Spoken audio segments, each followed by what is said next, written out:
You're listening to Stingray Music.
well, good evening.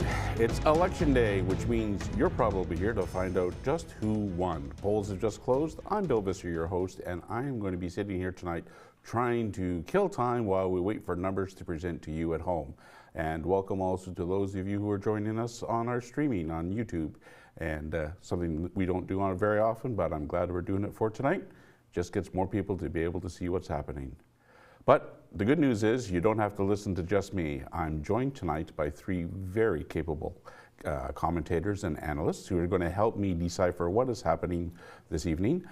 We will be covering the city of Kingston. We're also going to go east to Gananokwe and a little bit west to Loyalist Township and Napanee. So to help me do all of this, I'd like to introduce you to our panel. We have Sally Barnes, who's going to be looking after things far east and far west. Right. The bookends. You are the bookend tonight. I'm ready. You're all ready to go and what have you. So we're going to be doing that. Looking after the old city is going to be Gary, who, well, given his time as the mayor of the old city and the new and all the other fun stuff in between, I'm pretty sure he has hopefully he has an idea what's happening in the middle. It's great to be here and great not to be a candidate. not to be a candidate. It's much easier and more fun. Okay. And lastly, looking after the West End, as well as looking after or giving us a bit of an insight for Loyalist Township is going to be B.T. George, who is, thank you once again for joining us and providing us the wise words of analysis that I'm sure you will provide. Well, thanks for having me here. I'm looking forward to tonight's proceedings. Yes. Well, first of all, we are going to have to look for some numbers. We're going to see what's happening with that. First of all, what do we think is going to happen in the city of Kingston itself? We've got potentially 6 new faces around the horseshoe, at least 6. Mm-hmm. Who knows? One of the incumbents may not be returning as well. We'll see what happens. But we've got 6 new faces. What do you think that means? Sally, what do you think that's going to mean for the city? Well, I'm a political junkie. I confess. All my friends know that. And I'm kind of saddened by tonight because I just think that this is one of the dullest municipal elections that I can remember. And I go back quite a ways. And I don't know what it was, but there just wasn't much of a buzz about this election. And that's kind of sad because it's a really challenging time for the city. The coming 4 years are going to be really tough. We've got a huge debt on our hands. We've got projects that will come back, like the Tannery project, bound to come back. So and I'd like to, first of all, I'd like to thank all those people, 45 of them who are running tonight, ran today, and both those who won and those who will not win. Anyway, unfortunately, I think there's a good chance that the turnout tonight will be one of the lowest ever, if not the lowest ever. My guess is it could be 30% or less. Mm-hmm. Part of the problem was at the top of the ticket, there wasn't a great contest for mayor. And that gets people adrenaline pumping when there's a really good contest. And then as you said, there's 6 openings though, so that's good to bring in some new blood and whatever. We didn't have signs because this is the first municipal election when, thanks to a vote of council, you weren't allowed to put signs on anything but private property. And I'm a sign person. I think maybe it's clutter, but it's only clutter for a few weeks. And then get them cleaned up, recycle them, and get them ready for the next time. But at least it gives some profile to the candidates. It gets people a little excited. So. Okay. Yeah. Gary, how about you? What do you think? What's your thoughts on the election so far? It will be a low voter turnout because, as Sally's mentioned, and it's true, if you look historically, whenever there hasn't been a very competitive race at the top of the ticket, so to speak, for mayor, the attention is typically usually on the mayor, and then you focus on your councillor in that order. So without a highly competitive race for mayor, I think there was a lot of disinterest. I voted around 5 o'clock today, and I was surprised the voter turnout seemed very low. I just walked in with my wife and we voted. So I remember years ago you would be standing in line, chatting with your neighbors, waiting to vote and that. So there's no question that I believe we're going to have a lower voter turnout, but that still means that I'm still convinced that Mayor Patterson will be elected for a 3rd mandate. And as I was speaking to you, there's the first prediction. Yeah, and it's the only one I'm going to make. That's a safe one, Gary. Yeah, and the interesting thing, a little history here, because Kingston were a city formed and built on history. If Mayor Patterson serves the 4 years of his incoming term, he will have served mayor of the city of Kingston for 12 years, which will make him the longest serving mayor in the history of the city of Kingston, and only John Counter, who had to run in 11 elections and get elected 11 times because they were one-year terms. He served for 11 years as mayor. So Mayor Patterson has an opportunity to make history here tonight by having the opportunity to be the longest serving mayor in the history of the city of Kingston. I think he served our community well, and I wish him and his council. He might be a little nervous though tonight because with 6 new faces, I mean, at the end of the day, a mayor can just do so much, and we may have a chance to talk about the weak mayor system versus the stronger mayor system the province is pushing. But as mayor, you're always as interested in what the makeup of your council is, as even more so than getting elected yourself, because at the end of the day, it's the team that you have to work with, and you can't get anything done without the team behind you, as we've seen on different votes on council. Right. So I think for the most part, I wish the mayor and all those that put their name forward, I'm proud of each and every one of them. I don't agree politically with them all, but I admire them all for standing up and saying, you know, I believe in what I'm running on, and all the best of them. And I think it demonstrates, particularly when you see 5 and 6 people running in a district, that tells me that democracy is alive and well in the city of Kingston. So congratulations to everyone that's running, win or lose. In Portsmouth, there's more than, those are what, 7? Yes, 6 or 7, yeah. 6 or 7, yeah. It's a good number there. Amazing. Bidu, are you going to go with the flow, or are you going to be contrary? No, I think it's a safe bet that unless something drastically changes, I think Mayor Patterson's going to be re-elected. He's got the experience, he's got the name recognition, he's got the campaign structure in place. I haven't seen any of the other candidates for mayor have that same capability in terms of being able to, in terms of organization or breadth of support within the community. So I think that's a safe bet. I think that, you know, I agree with Sally that I think the fact that there weren't the opportunity to have those road signs or campaign signs on roadways kind of decreased the attention that municipal elections get. I mean, you know, federal, provincial elections get a lot of television coverage, social media coverage, but there really wasn't a lot of local coverage. I mean, you know, the Whig Standard and some local media tried to do their best, but it's not the same scale as federal or provincial elections. So without those signs, people don't notice it. And I noticed a significant decrease in lawn signs. I mean, there were people who said that they would support candidates, from what I've been told by people who've been out canvassing, but they didn't want to take lawn signs this time.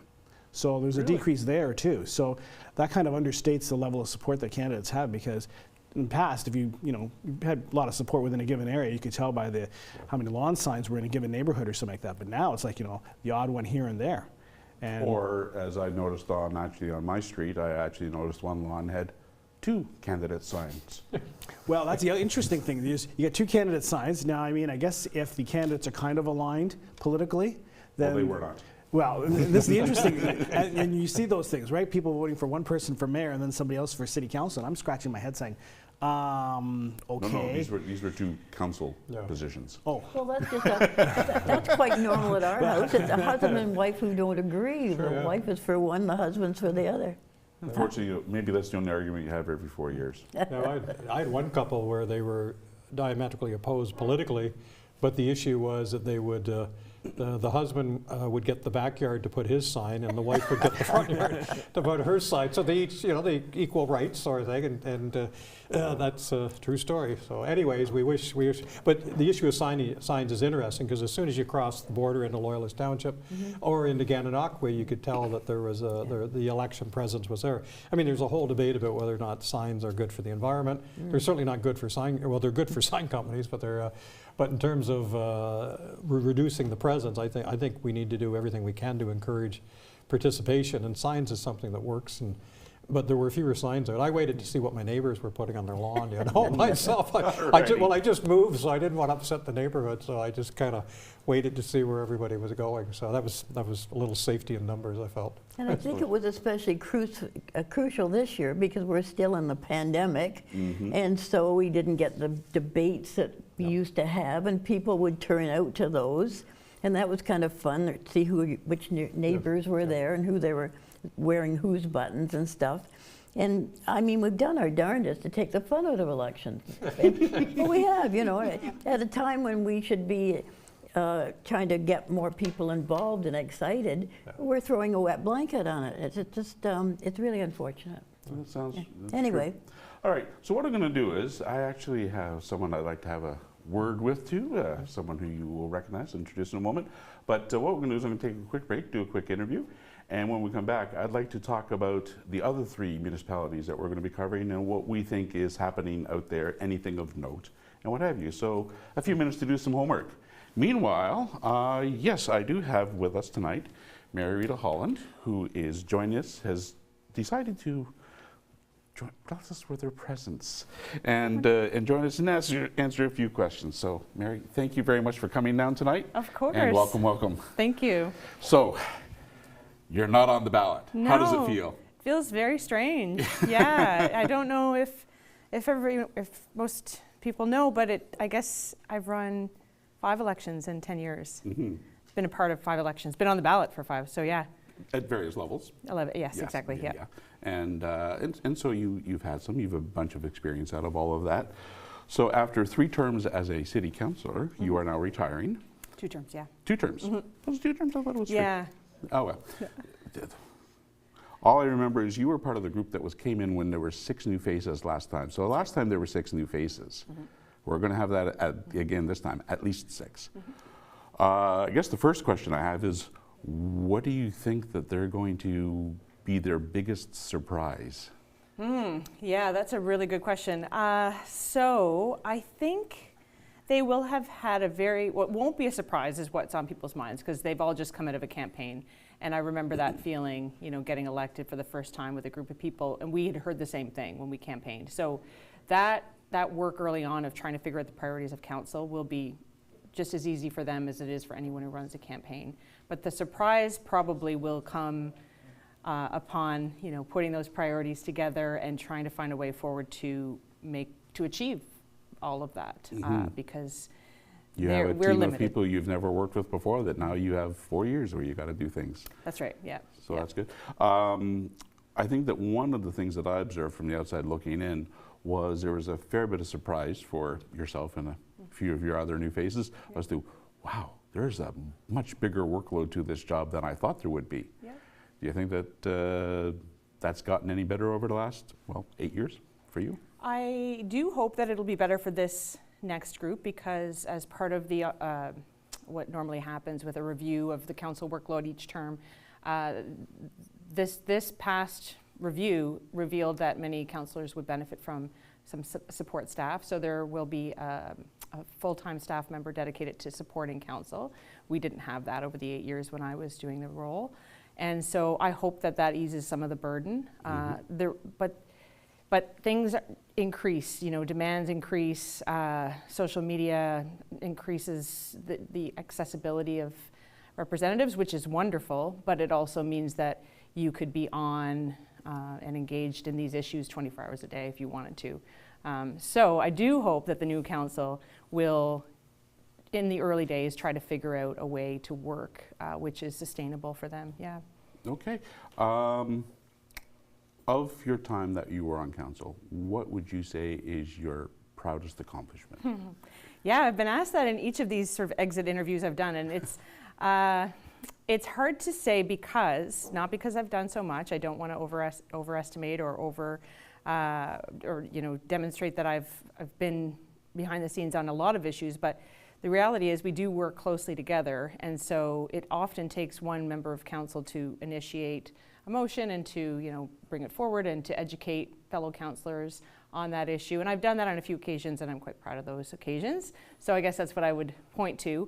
But it's always a team effort. So I think affordable transit, accessible transit is one that I was sort of a key part in, played a role in an organizing group, an affordable transit committee that eventually saw the introduction of free transit for people who are on social assistance in the city.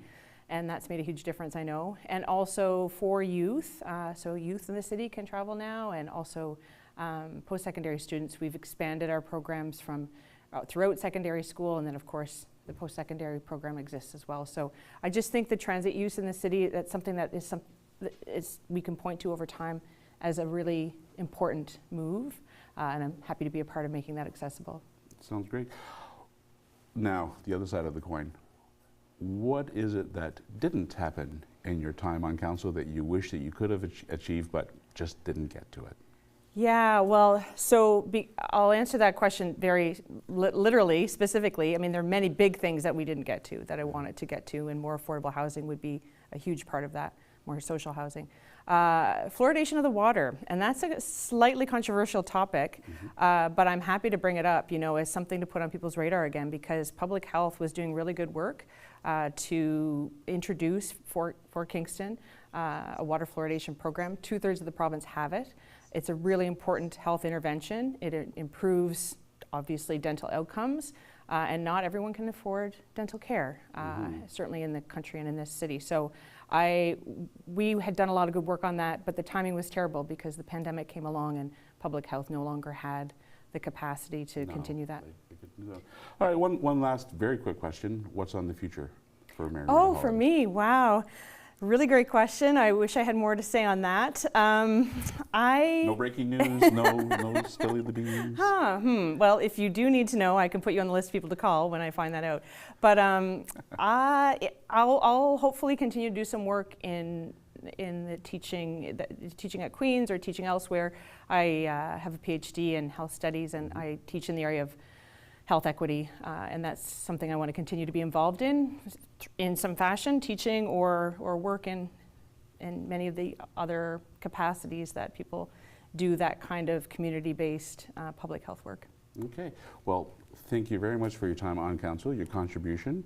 Whether people liked you or hated you doesn't really matter. The fact is you were there to actually make something happen. And for that, we thank you. Oh, thank you. And good luck with everything that's happening in the future. And thank you for coming by tonight. Thanks so really much, Bill. appreciate it. You Thank take care you. of yourself. Have a great night. You too. Thanks. Okay, so thank you very much for Mayor. And apparently we have now got available to us an interview down at Memorial Hall, down at City Hall.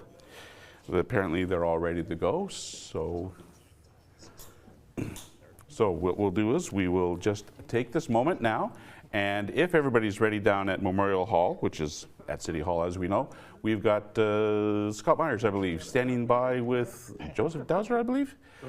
So Scott, if you would be so kind, please share with us your thoughts with your candidate. Rita, King's Court Rita. You commented earlier about going through 4 shoes, or not, your size 13, 4 versions of shoes campaigning.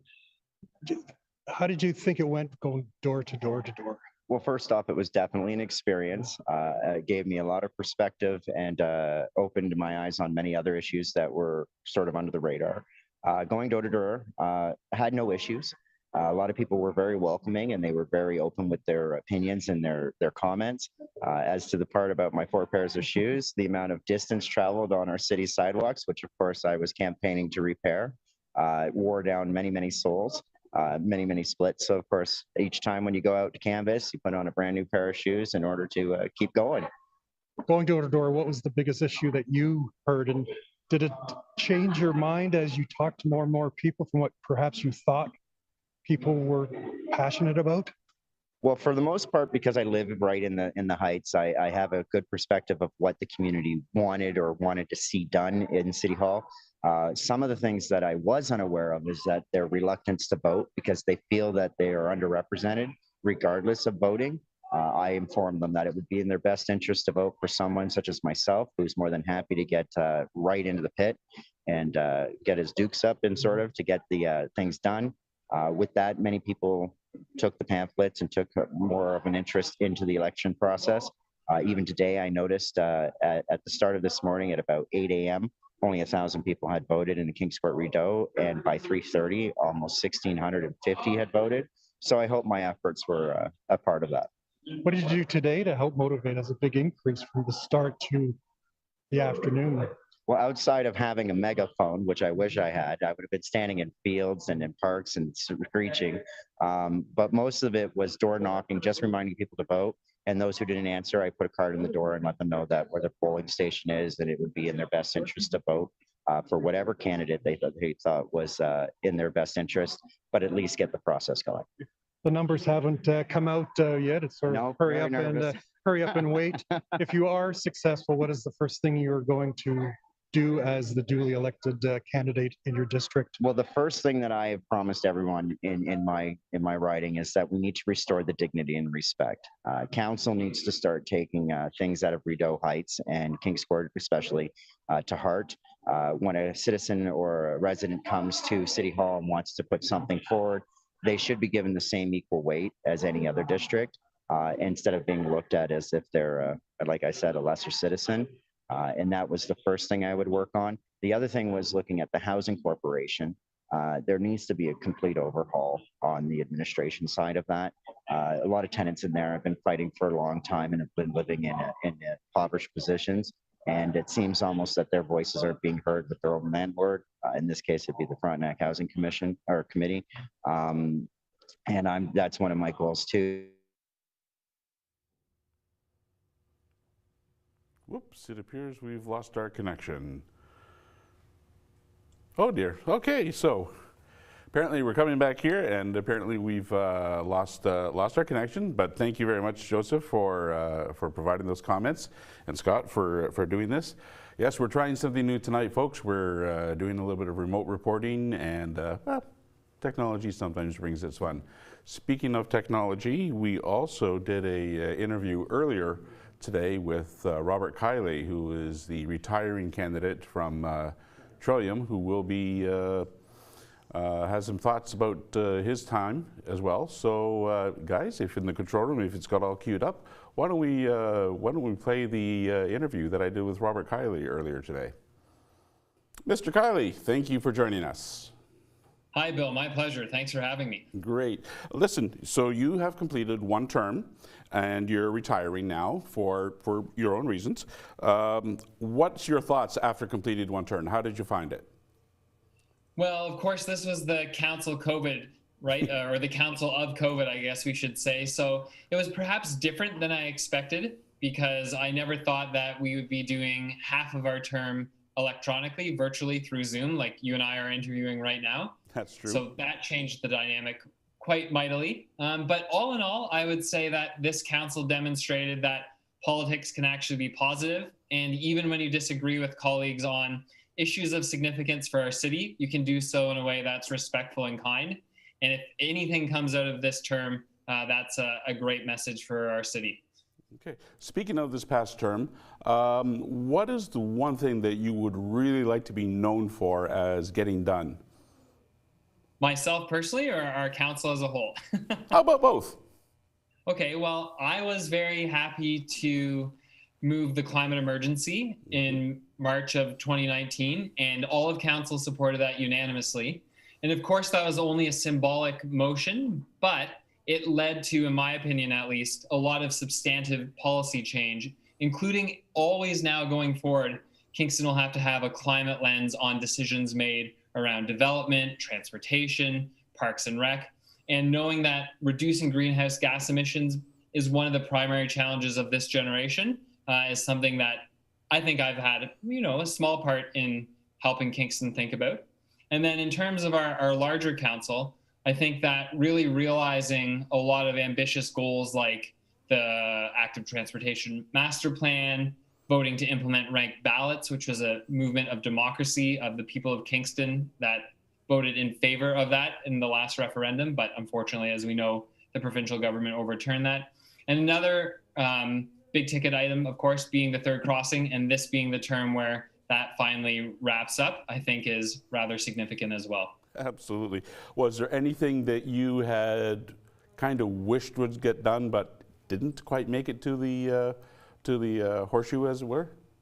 Sure. Well, one pet project that I have, and I've whispered in the ears of many municipal staff and councillors and any resident that will listen to me, is that we really need to think about moving towards progressive property tax. Because right now, if you're on a fixed income, perhaps you're a senior and you've moved into retirement, as long as you stay in the same home, which we use as a proxy of your wealth, even when your income goes down, you pay the same amount of property tax. And I don't think that's fair when, say, some of your neighbors, maybe like myself, double income, prime earnings, have the same type of house but pay the same tax. That's just not right. So I think that in time, I'd love to see Kingston be a leader in adopting a progressive property tax system to make the burden a bit less on people who need the most help. Okay.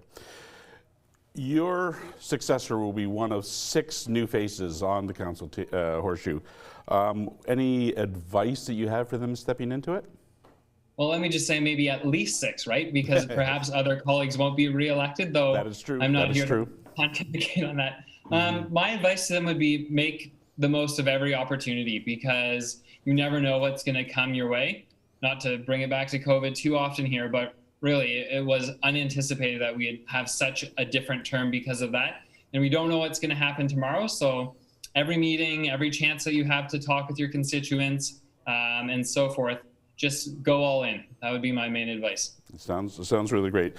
Finally, what's on the horizon for Robert Kiley? You have taken a stab at the provincial level politics and before moving to municipal, and I think that you found that there's a bit of a difference in focus. Where do you think you're going to next?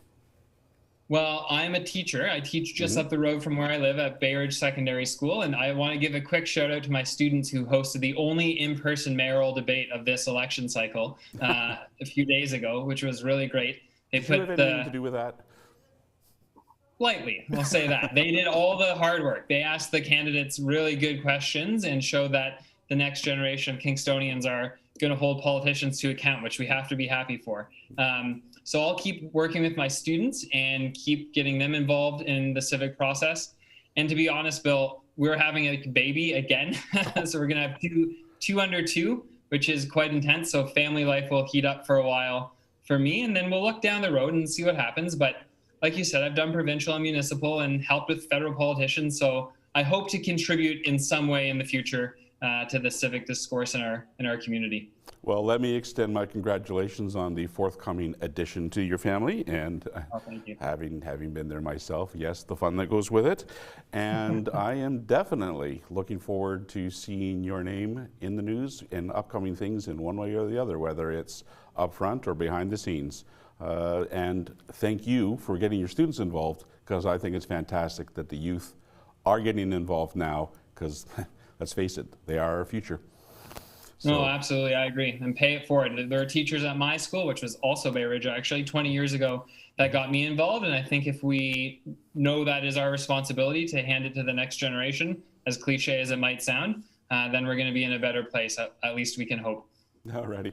Robert, thank you very much for taking your time tonight to join me for this. And thank you again for the last 4 years, and all the best.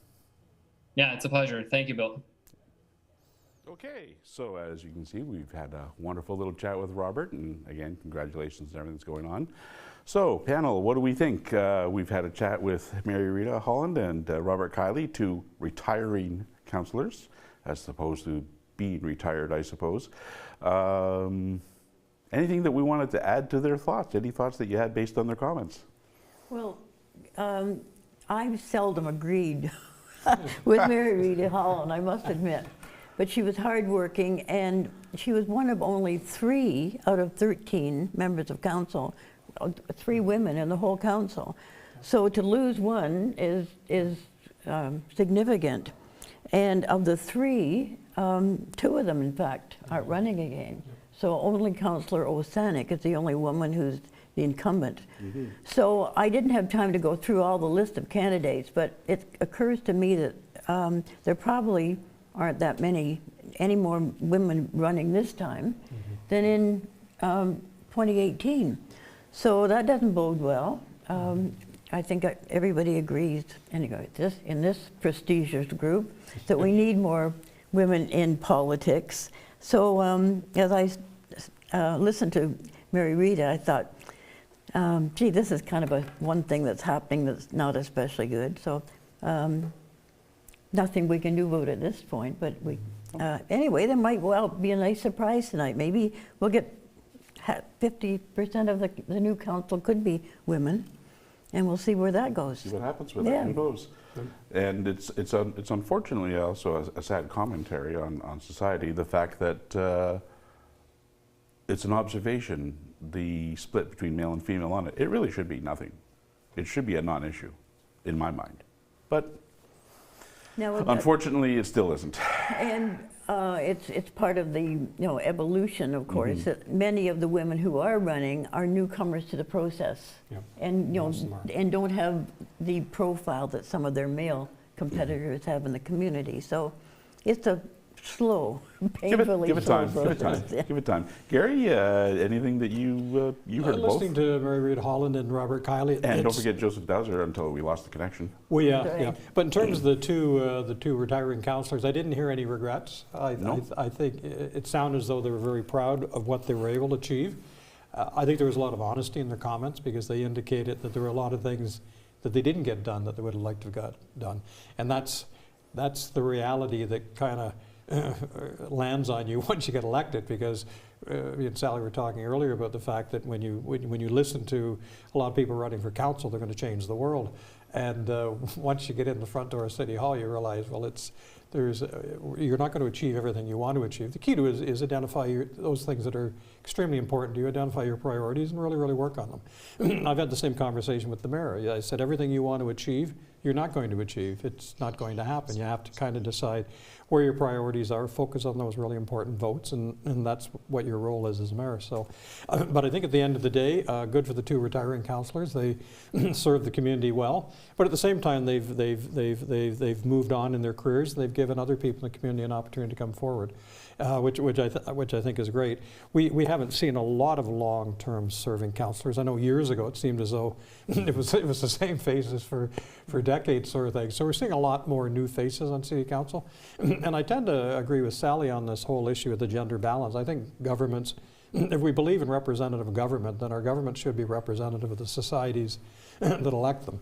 And if you're only electing 10 or 20% women to positions in government, I mean, that's not really reflective of society as a whole. So I think there needs to be some balance there. I don't think you can regulate it, though, particularly at the municipal level.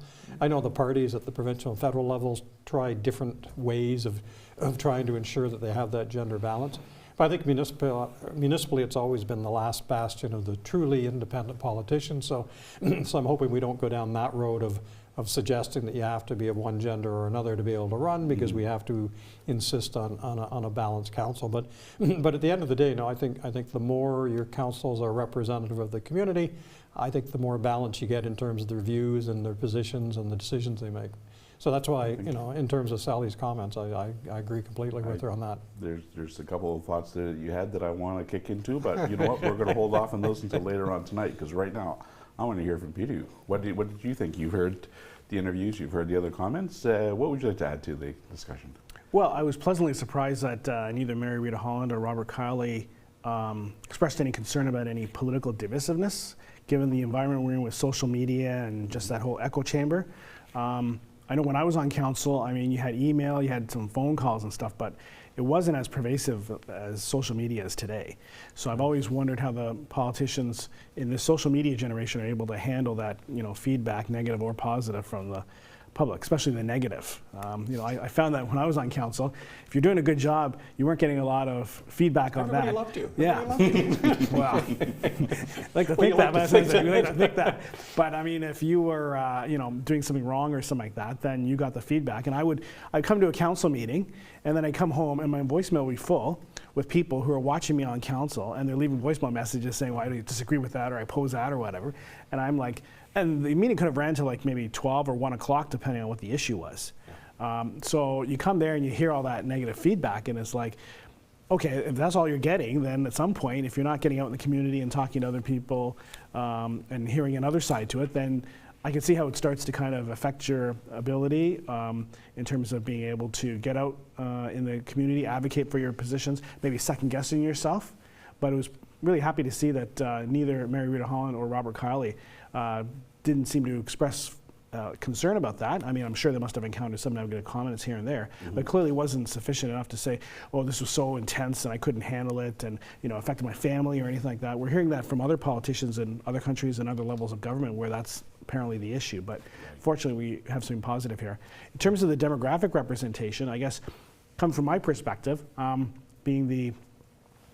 think I'm the only person of color elected to the new City of Kingston City Council. I think I'm 100% sure on that basis. So far. So far, yeah, no, so far, for sure. Since 1998, I think that would be my kind of historical moniker there. When I was off city council, when I was defeated my re-election in 2006, the council that year had 6 women. And, you know, of course, the media made a very, highlighted that fact and celebrated the fact that half of council were women. But what I found very interesting during my term on council was nobody really wanted to talk about having, you know, the first person of color on city council or the new city council. Which is funny because when you're dealing with immigrant communities and people in other places like Toronto, which are much more diverse, they're totally shocked that we have a stereotype that Kingston is an overwhelmingly white town. Mm-hmm. So if you come along and say, no, I'm the deputy mayor of Kingston, and they're like, looking at you with like, you got a horn coming out of your head or whatever, like it's like, what? Are you serious? And the thing is, it just kind of opens their eyes to Kingston. Because at that point, they're thinking, okay, it's not a very diverse community, so on and so forth. But hey, this community that's, you know what, 90% white according to Stats Canada information, is willing to elect a person of color, even though there isn't a huge demographic block or numerical block or anything, they're willing to go that far and be that open-minded. I think it opens the eyes of a lot of people, particularly immigrant communities and people in places like Toronto and the GTA where, you know, they put a premium on diversity, but then come to Kingston and say, Kingston's a great town, it's, you know, quality of life, cost of living, et cetera, et cetera. And they're concerned about, you know, well, are they gonna be accepted here? And to have those diverse faces on council really helps. And you know, it's been a shame that since 2006, no one's been following my footsteps. We'll see what happens in this election. I know we have at least one candidate running in one of the districts. We'll see what happens. And that's great. Okay, well, when we get back, I want to talk a little bit about Gananokwe. Apparently, we do have numbers for Gananokwe, but we also have got Brian Patterson apparently standing by for an interview. And I'm not really sure whether it's going to be at Memorial Hall or at his election soiree. And apparently it is at Memorial Hall, and Tawfiq is going to be interviewing him. So I think that if they are ready, why don't we have a quick jump over to City Hall, and over to you, Tawfiq. So you guys on live right now? Yeah. You are. They're online. Yeah. I set them a hurry up. The joys of technology.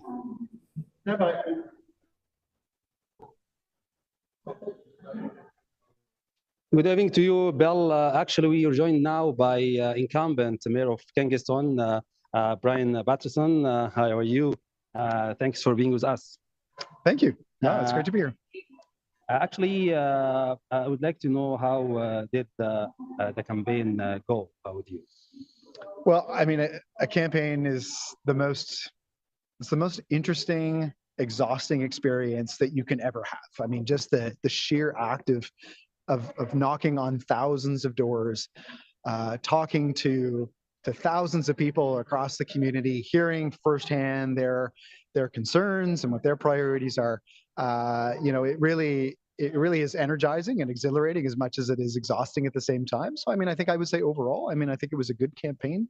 I think, you know, we obviously had a lot of issues come to the fore that we were able to talk about. Housing, obviously, at the top of the list, and so, you know, we'll see what happens tonight. But you know, certainly, I'm happy with the campaign that I ran, and you know, we'll see what happens with the community tonight. Yeah, actually, this is the third term you seek for mayor in Kingston. So what's your plan? What is your priority to do? There are some unfinished works at this council. Yeah, no, for sure. I mean, I think that, you know, the pandemic hitting us halfway through the last term certainly changed some of our priorities, and you know, we had to readjust to that.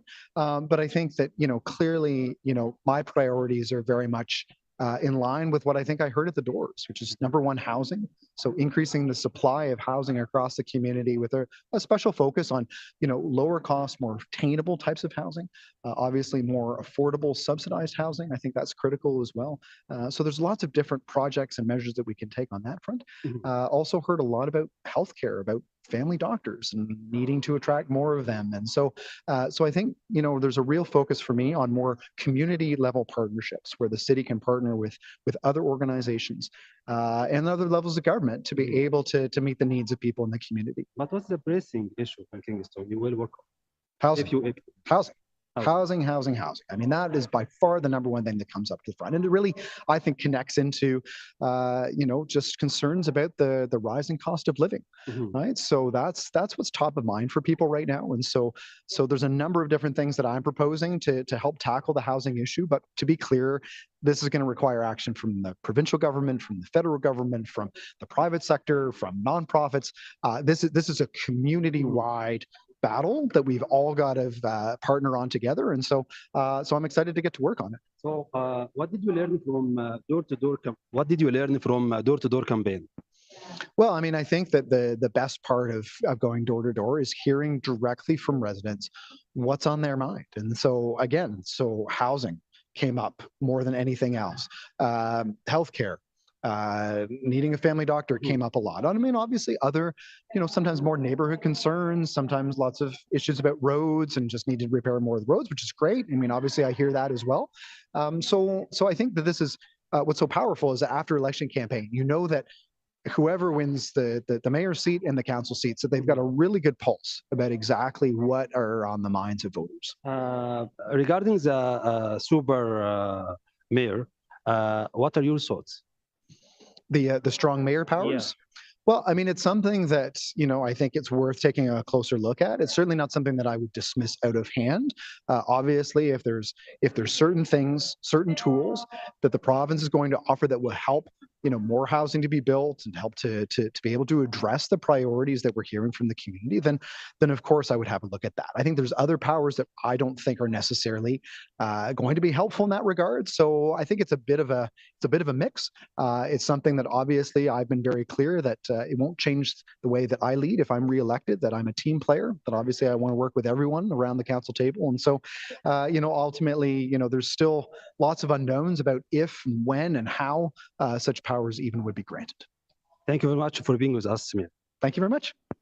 Back to you, Bill. Okay.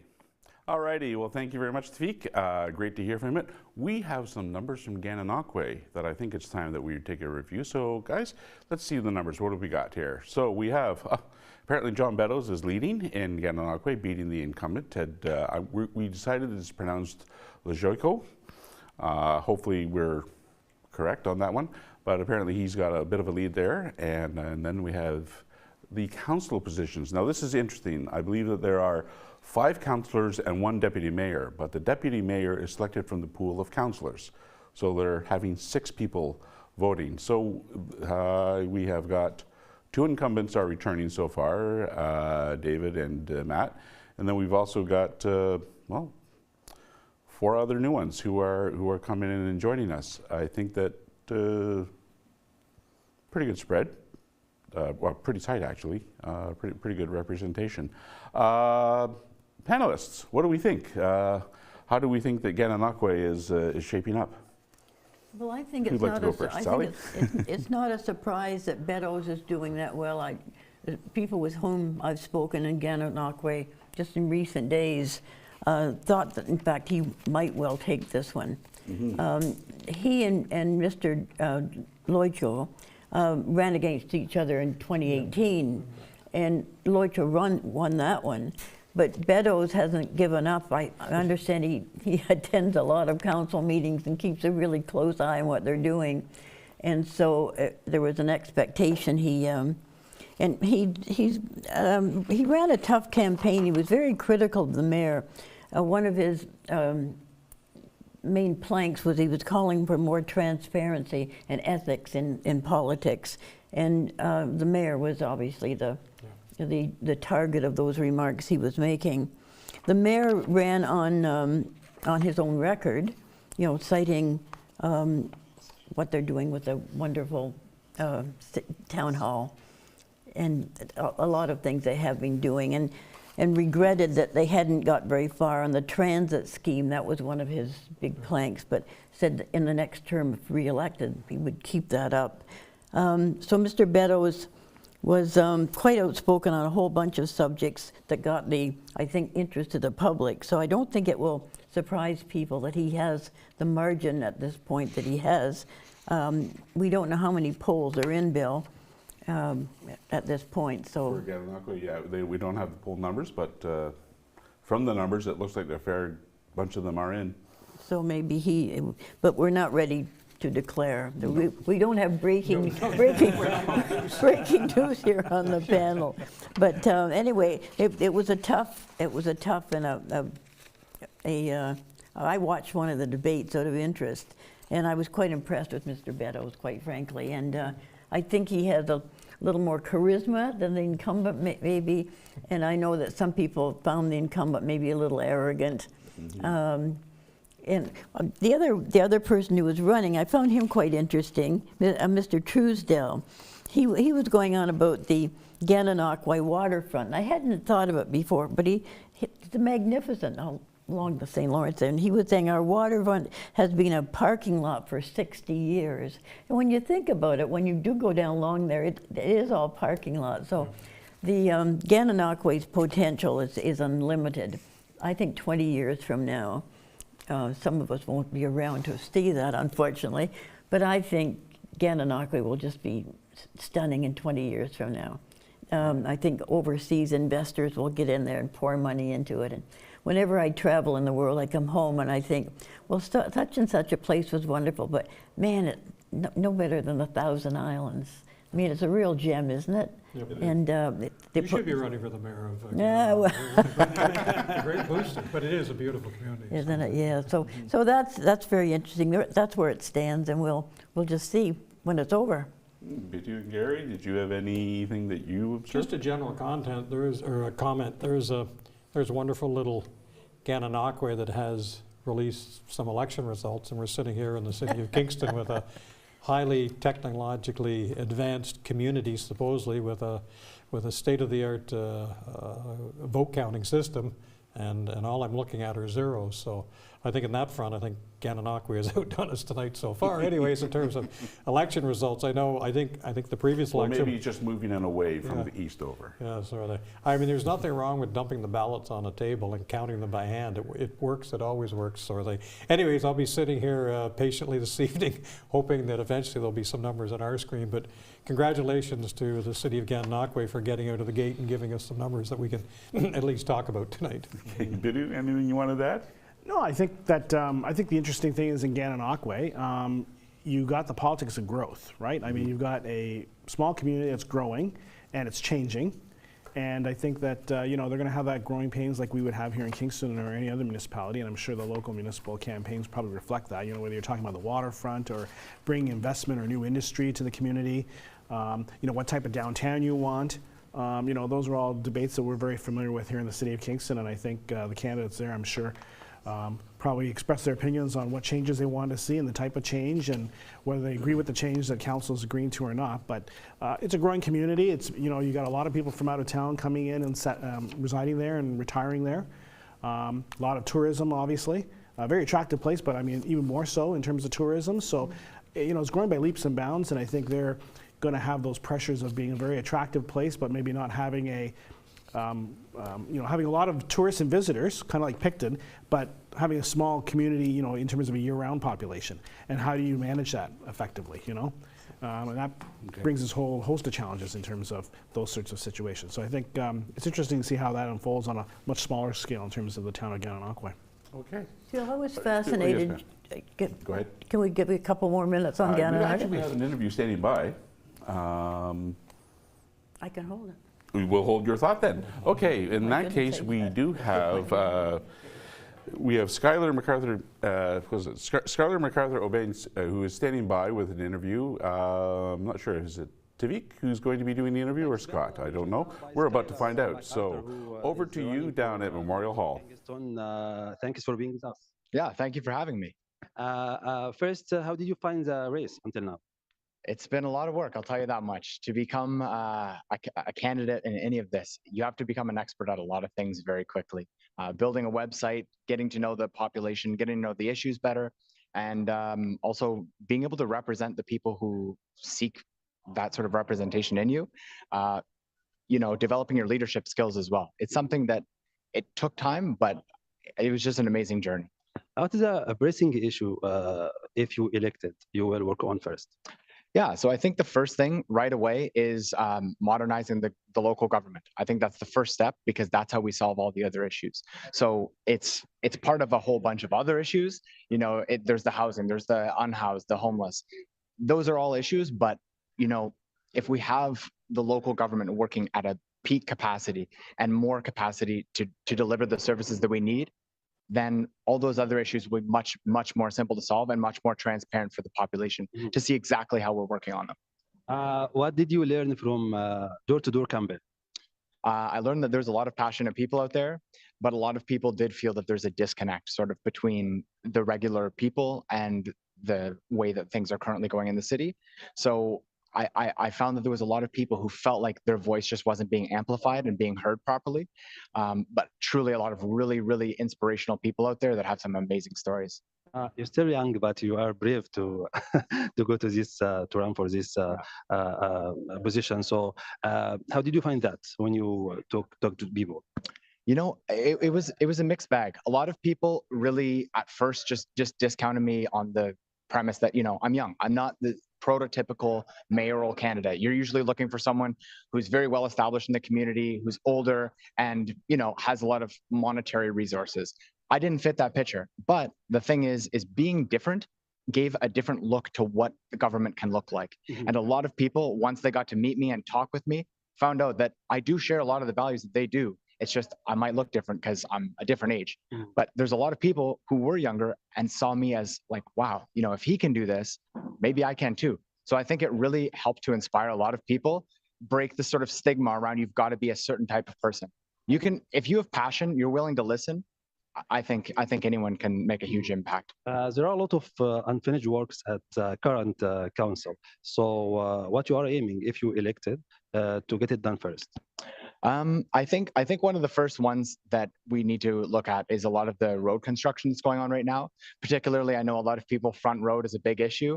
That's something that I want to get moving as fast as possible because having roads closed down, especially during the winter, is something that is not good for anyone. Skylar MacArthur, thank you for being with us. Yeah, thank you very much for having me. Thank you. Back to you, Bill. Okay, thank you, Tavik. Great interview with Skylar. And although he did raise a question, I'm not really sure. He said he wants to modernize local government. I'm not really sure how he would do that. Any thoughts? Well, looking at his platform, he's been talking about using more digitization and technology. So you know, I guess that's kind of his field of expertise, being a program analyst with the provincial government. So I think he's probably trying to take his work experience and say, hey, maybe we can apply that to the city government as well. So more of an operational modernization as opposed to modernizing council, however that would be possible. Yeah, just more use of technology is what I think he's pushing for. So. Yeah. Okay, that was an interesting item that came out of that interview that I was not exactly sure what's he mean by that, but that's a pretty good interpretation. By the way, I found out that apparently not only are those numbers from Gananokwe the numbers, but apparently they've been signed off as complete. So wow. Gananokwe is done. A new mayor. And they have a new mayor and they have new councillors. And Sally, now you had one more thought about Gananokwe that you wanted to throw into the mix. Well, as I listened to the debate, the incumbent, Mayor Joyko. Sorry, the former mayor? The former mayor now, yeah. Transit was one of his big things, and that he regretted it because things are moving along, and then the pandemic came and that got shelved. But one of his thoughts was South Frontenac, even Napanee, Lansdowne, there are all kinds of people who work in Kingston but live in all these other places, or even live in Kingston maybe, but work in Gananokwe and whatever. And they've all got a shortage of affordable housing. So if they could just work together and set up a transit system that would go. It would run within those municipalities on a 24-hour basis maybe even. Anyway, it seems like such a good idea. And hopefully, now that he's not in a position to carry that on, maybe the new mayor will. And they could call it Go Transit. They call it Troyjo. Since he was a guy who really pushed it. Anyway, I just found that interesting with all the other, their issues are like all the other places. Doctor shortage, shortage of housing, home, but I haven't heard it raised in Kingston much in the transit as being a big issue, but it's certainly a big issue in these smaller places. You know, especially with the price of gas and whatever, getting to work becomes an issue. Exactly. So public transit, you don't think of public transit being a big issue in little towns, but it is. A little voice in my ear tells me that we're about 10 minutes away from getting results from the city of Kingston. So let's see how accurate they are. Wahoo. Maybe they'll beat it. So any additional thoughts to what Sally shared about? It's interesting having a transit system that serves the these 4 municipalities, or municipal areas, or 5, whatever. Like, interesting that there should be like a central thing. I joked a little bit about Go Transit being, you know, for Greater Toronto. What's GO stand for? Government Ontario or Greater outside of Toronto? Who knows? But should there be a Kingston and area transit service? Yeah, the challenge always is how do you manage it? You essentially have to create a regional structure to manage it, and that's the city of Kingston kind of went down that road quite a few years ago in terms of developing what we called intermunicipal agreements, which were agreements between the city of Kingston, Ernestown Township at the time, Pittsburgh Township, and Kingston Township. So we worked out all these arrangements. We would share on the costs of everything from recycling to transit, and for the most part, those agreements worked well. But I think they kind of ran out in terms of time, and amalgamation to me made more sense. So we created obviously a different structure of governing, but it's something I think we could extend. I know I had conversations at the time with the town of Gananokwe about policing, about how they could still retain their own police department, but maybe it could be a department or a sub-department of the city of Kingston, so they could still retain their autonomy, but they would benefit from the greater resources that the city of Kingston policing department would have. And you can extend that, like Sally was suggesting, to transit, to a whole range of issues. So yeah, I think it's worthwhile having a conversation, because at the end of the day, you know, we live in the same region of Ontario, and I think the more we cooperate, the more successful we'll be as a region. So yeah, it's a good road to go down, whether you're on a public bus or whatever you're on. So to speak. Yeah, so to speak. Rita, this is your opportunity to be contrary or supportive. What would you like to do? Well, I mean, I think I agree with Gary in the sense that if these municipalities are looking at trying to create a transit service, it's going to be difficult to do that without involving the city of Kingston in some way, shape, or form. I mean, Kingston's kind of the central hub, right? So at some point, there's going to have to be discussions with the city. And I think we're talking about 2 different counties in terms of county governments plus the local municipalities and everything. So there's going to be some bureaucratic layers there. So obviously, they have to create some sort of common transit authority, right? And of course, you know, depending on, and the problem is politicians don't want to give up their power, right? So they'll create the authority. They're funny that way, apparently. But they're not going to delegate power to this entity, right? Let alone financial or taxation power or anything like that, right? So you're going to be coming back to a multitude of municipal governments, county governments, the city of Kingston, to try and get agreement on some changes or improvements or what have you. So, you know, if you don't have a streamlined entity that has the authority and the financial capacity to do these things, then you're going to be doing everything in kind of a, you know, fits and spurts kind of thing. You're not going to be consistent. And I mean, when you look at transit here in Kingston, the agreements that we had with the various municipalities pre-amalgamation basically kind of froze in nature the structure of each municipal's transit system, the city of Kingston, Kingston Township, and so on and so forth. And it wasn't, you had different levels of services depending on which municipality you're in, depending on the size of your transit service and how many buses and routes and so on and so forth, right? If you go to, and which created a problem. Now with amalgamation, now you've got a government department that can actually focus on enhancing service, you know, frequent services, you know, all those sorts of things that, you know, a common transit authority amongst several municipalities couldn't do, because they just didn't have that consistency, that authority, the dedicated staff to focus on those sorts of things. And, you know, as you know, you didn't have to go to 4 levels of government versus 1 level of government for approval, right? So, you know, at least with amalgamation, I've talked to some people, particularly from low-income backgrounds, who said that, you know, transit has vastly improved from what it was pre-amalgamation. in terms of getting from one point of the greater Kingston area as it then was, downtown and all over the place. Now it's a lot more cohesive. You got rapid transit service. You got a little bit more network in terms of bus routes going into various neighborhoods and suburbs and subdivisions to pick up more people. So it's gradually evolving, and it's including more people. Plus the debate about whether to have free transit service. That's another issue too, right? Which Rita Holland talked about earlier on about being able to introduce.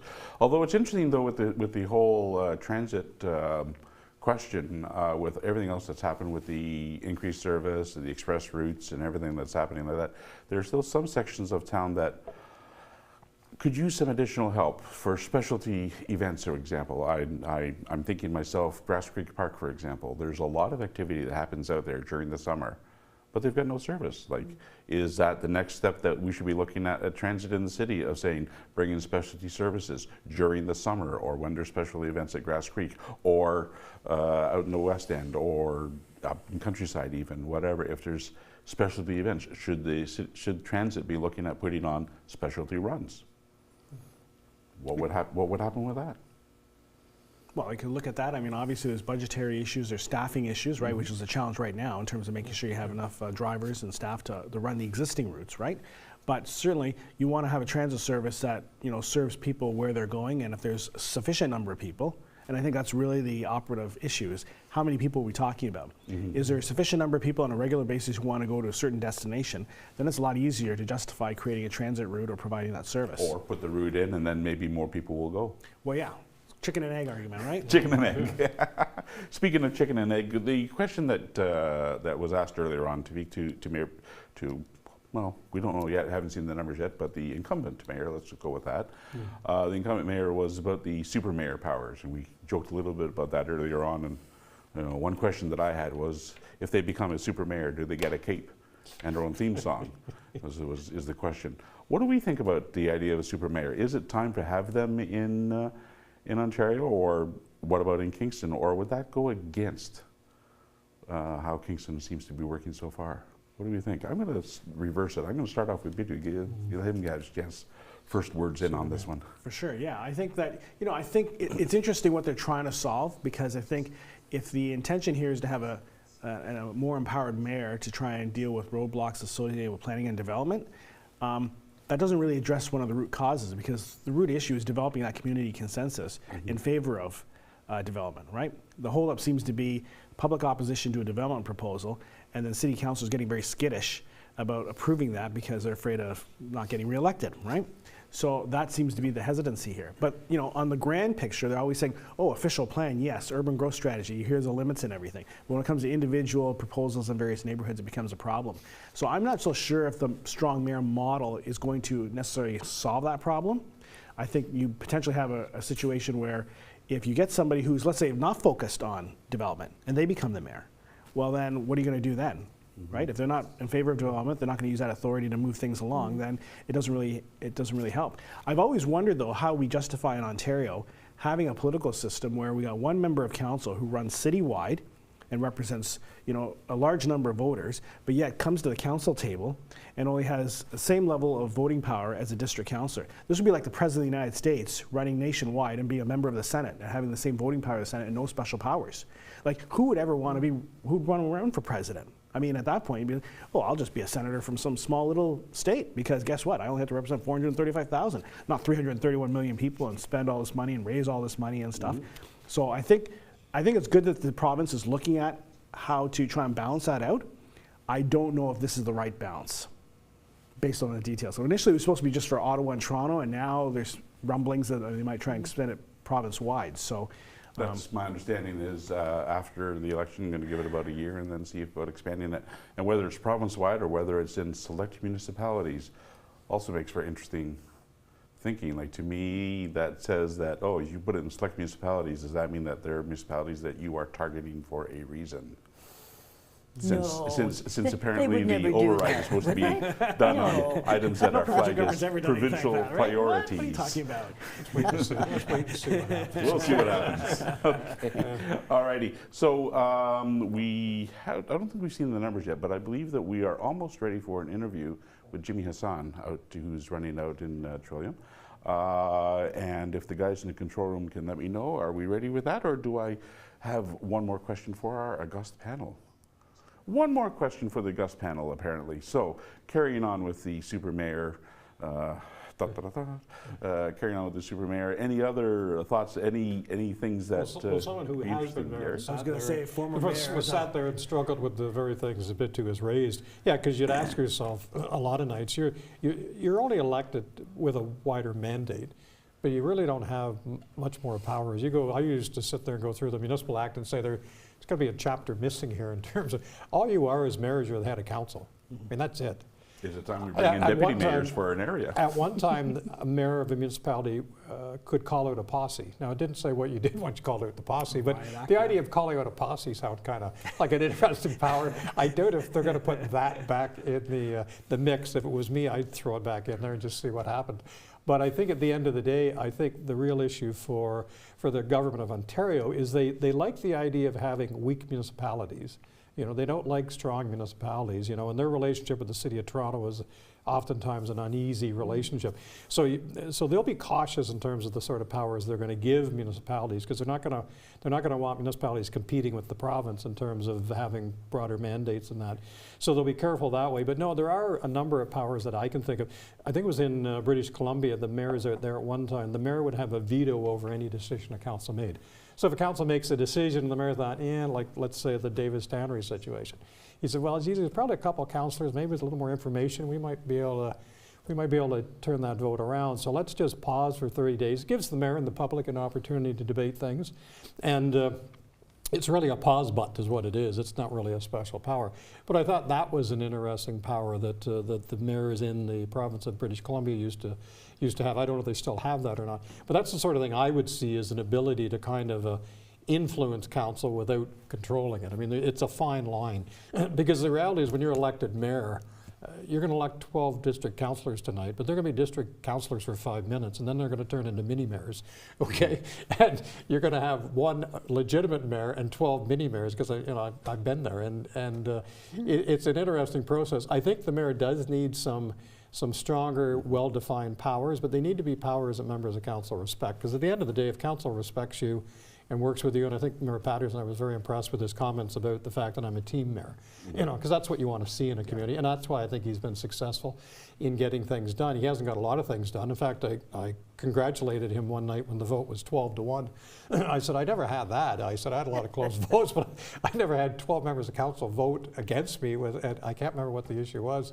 But I thought that was a real badge of honor, you know, because that's real leadership, you know, when you stand up and say, I'm the only guy or gal in this room that's voting this way. And I used to go home some nights and think I was crazy, you know, when council would vote one way and I'd vote the other, and then I'd realize, no, it really wasn't me. So, but at the end of the day, I think the idea of special powers for mayor has merit, and I think there's a lot of good that can come out of it. But I think the province needs to be prudent and cautious about how they go about it, and we need to understand what are the objectives. I mean, what are we trying to achieve? If it's just to ram through quicker planning processes or circumvent the planning process to get more houses built, I mean, I think that's very short-sighted. I think it's a real opportunity to completely rethink how mayors manage at the municipal level. But I'm hoping the province gives a lot of thought to it, and it just isn't a single solitary objective they're trying to achieve through this. And on that thought, I think that what we're going to do is we're going to take a quick visit out to the West End, because I believe that Alan Admansky is standing by with Jimmy Hassan, who's running in Trillium. So, Alan, over to you, please. Trillium District candidate Jimmy Hassan, and Jimmy, it's a pretty celebratory mood here tonight. I'm hoping that you've got good news later on, and it's good to see you here with your wife and your family. Well, thank you very much for coming. We are pretty confident, and we are very hopeful. We have a good support, and I think you're right.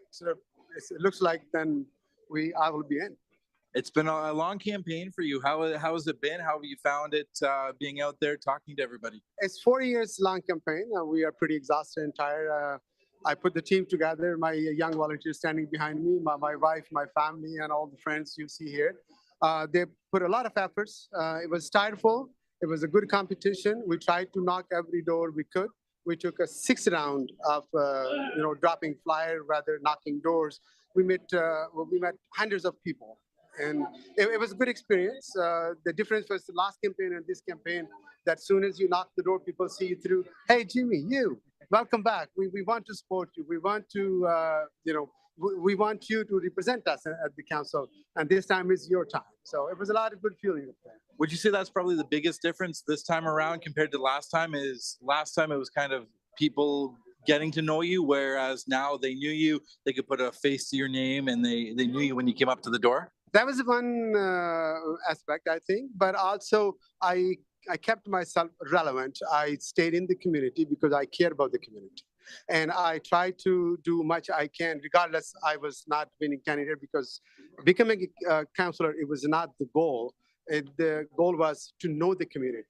So during the campaign, I met a lot of people. I see their needs. I see what I have the experience. I learned a lot of things from the community to see what I can do to make my community better. So I kept myself relevant out there, meeting with the community, supporting them, helping them any possible way I can. And that's, I think, that was the biggest reward in this campaign, the people recognizing me, whether they're telling me that they saw me on the TV because I have my community voices show on it. They say, yeah, we saw you on the TV. And it's many other things. Like, it's a blessing. It's a really honor. And I think I'm proud to be Kingstonian. I'm proud to be Canadian. And people give us a lot of respect, a lot of love at the door. And would you say that's the biggest reason you wanted to get involved in the municipal politics, is that it's a way for you to give back to the community and really make some change within the area you live? Exactly. So this is a very important platform.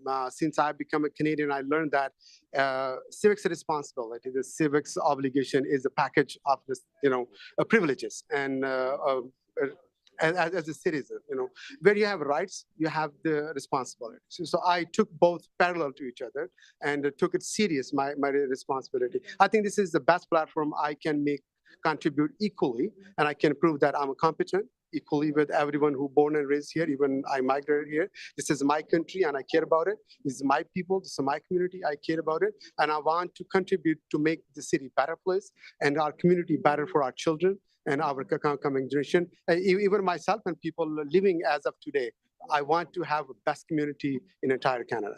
Well, you talk about your people, and we've got your wife here and the rest of your family and friends here. It's got to be good to see everybody show up on a night like this where you put in that 4 years worth of work and they all come out kind of to back you as you try to get the Trillium seat.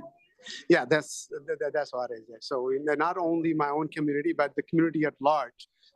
Like I said, I never feel that I'm an immigrant. I never feel any challenge that I'm a colored person or I'm a part of the minority. It is reality, but it's never become a challenge for me. I was well accepted, like I said, at the door. I'm blessed with every opportunity I have. I have been given every opportunity, and which I enjoy every day with my family, with my friends, and with my community. And it's time for me to turn around and give back to the community from this platform to make sure this city is equally equal and is livable for everyone. Everyone loves the city. Well, that is a great motto, and we're honored to be able to stop by and chat with you this evening, and we wish you the best of luck as the results start to roll in. Well, thank you very much for coming, and it's really an honor to speak with you, and thank you very much, Kingstonian, for your love, your care, and all of those who supported me. I think that the results are starting to roll in, so we'll throw it back to the studio and Bill and his crew. Thank you very much. Okay, and thanks very much, Alan. It sounds like that they're having a lot of fun down at there, and yes, apparently numbers are starting to come in. We'll have them updated and ready for discussion in a moment. So. What do we think?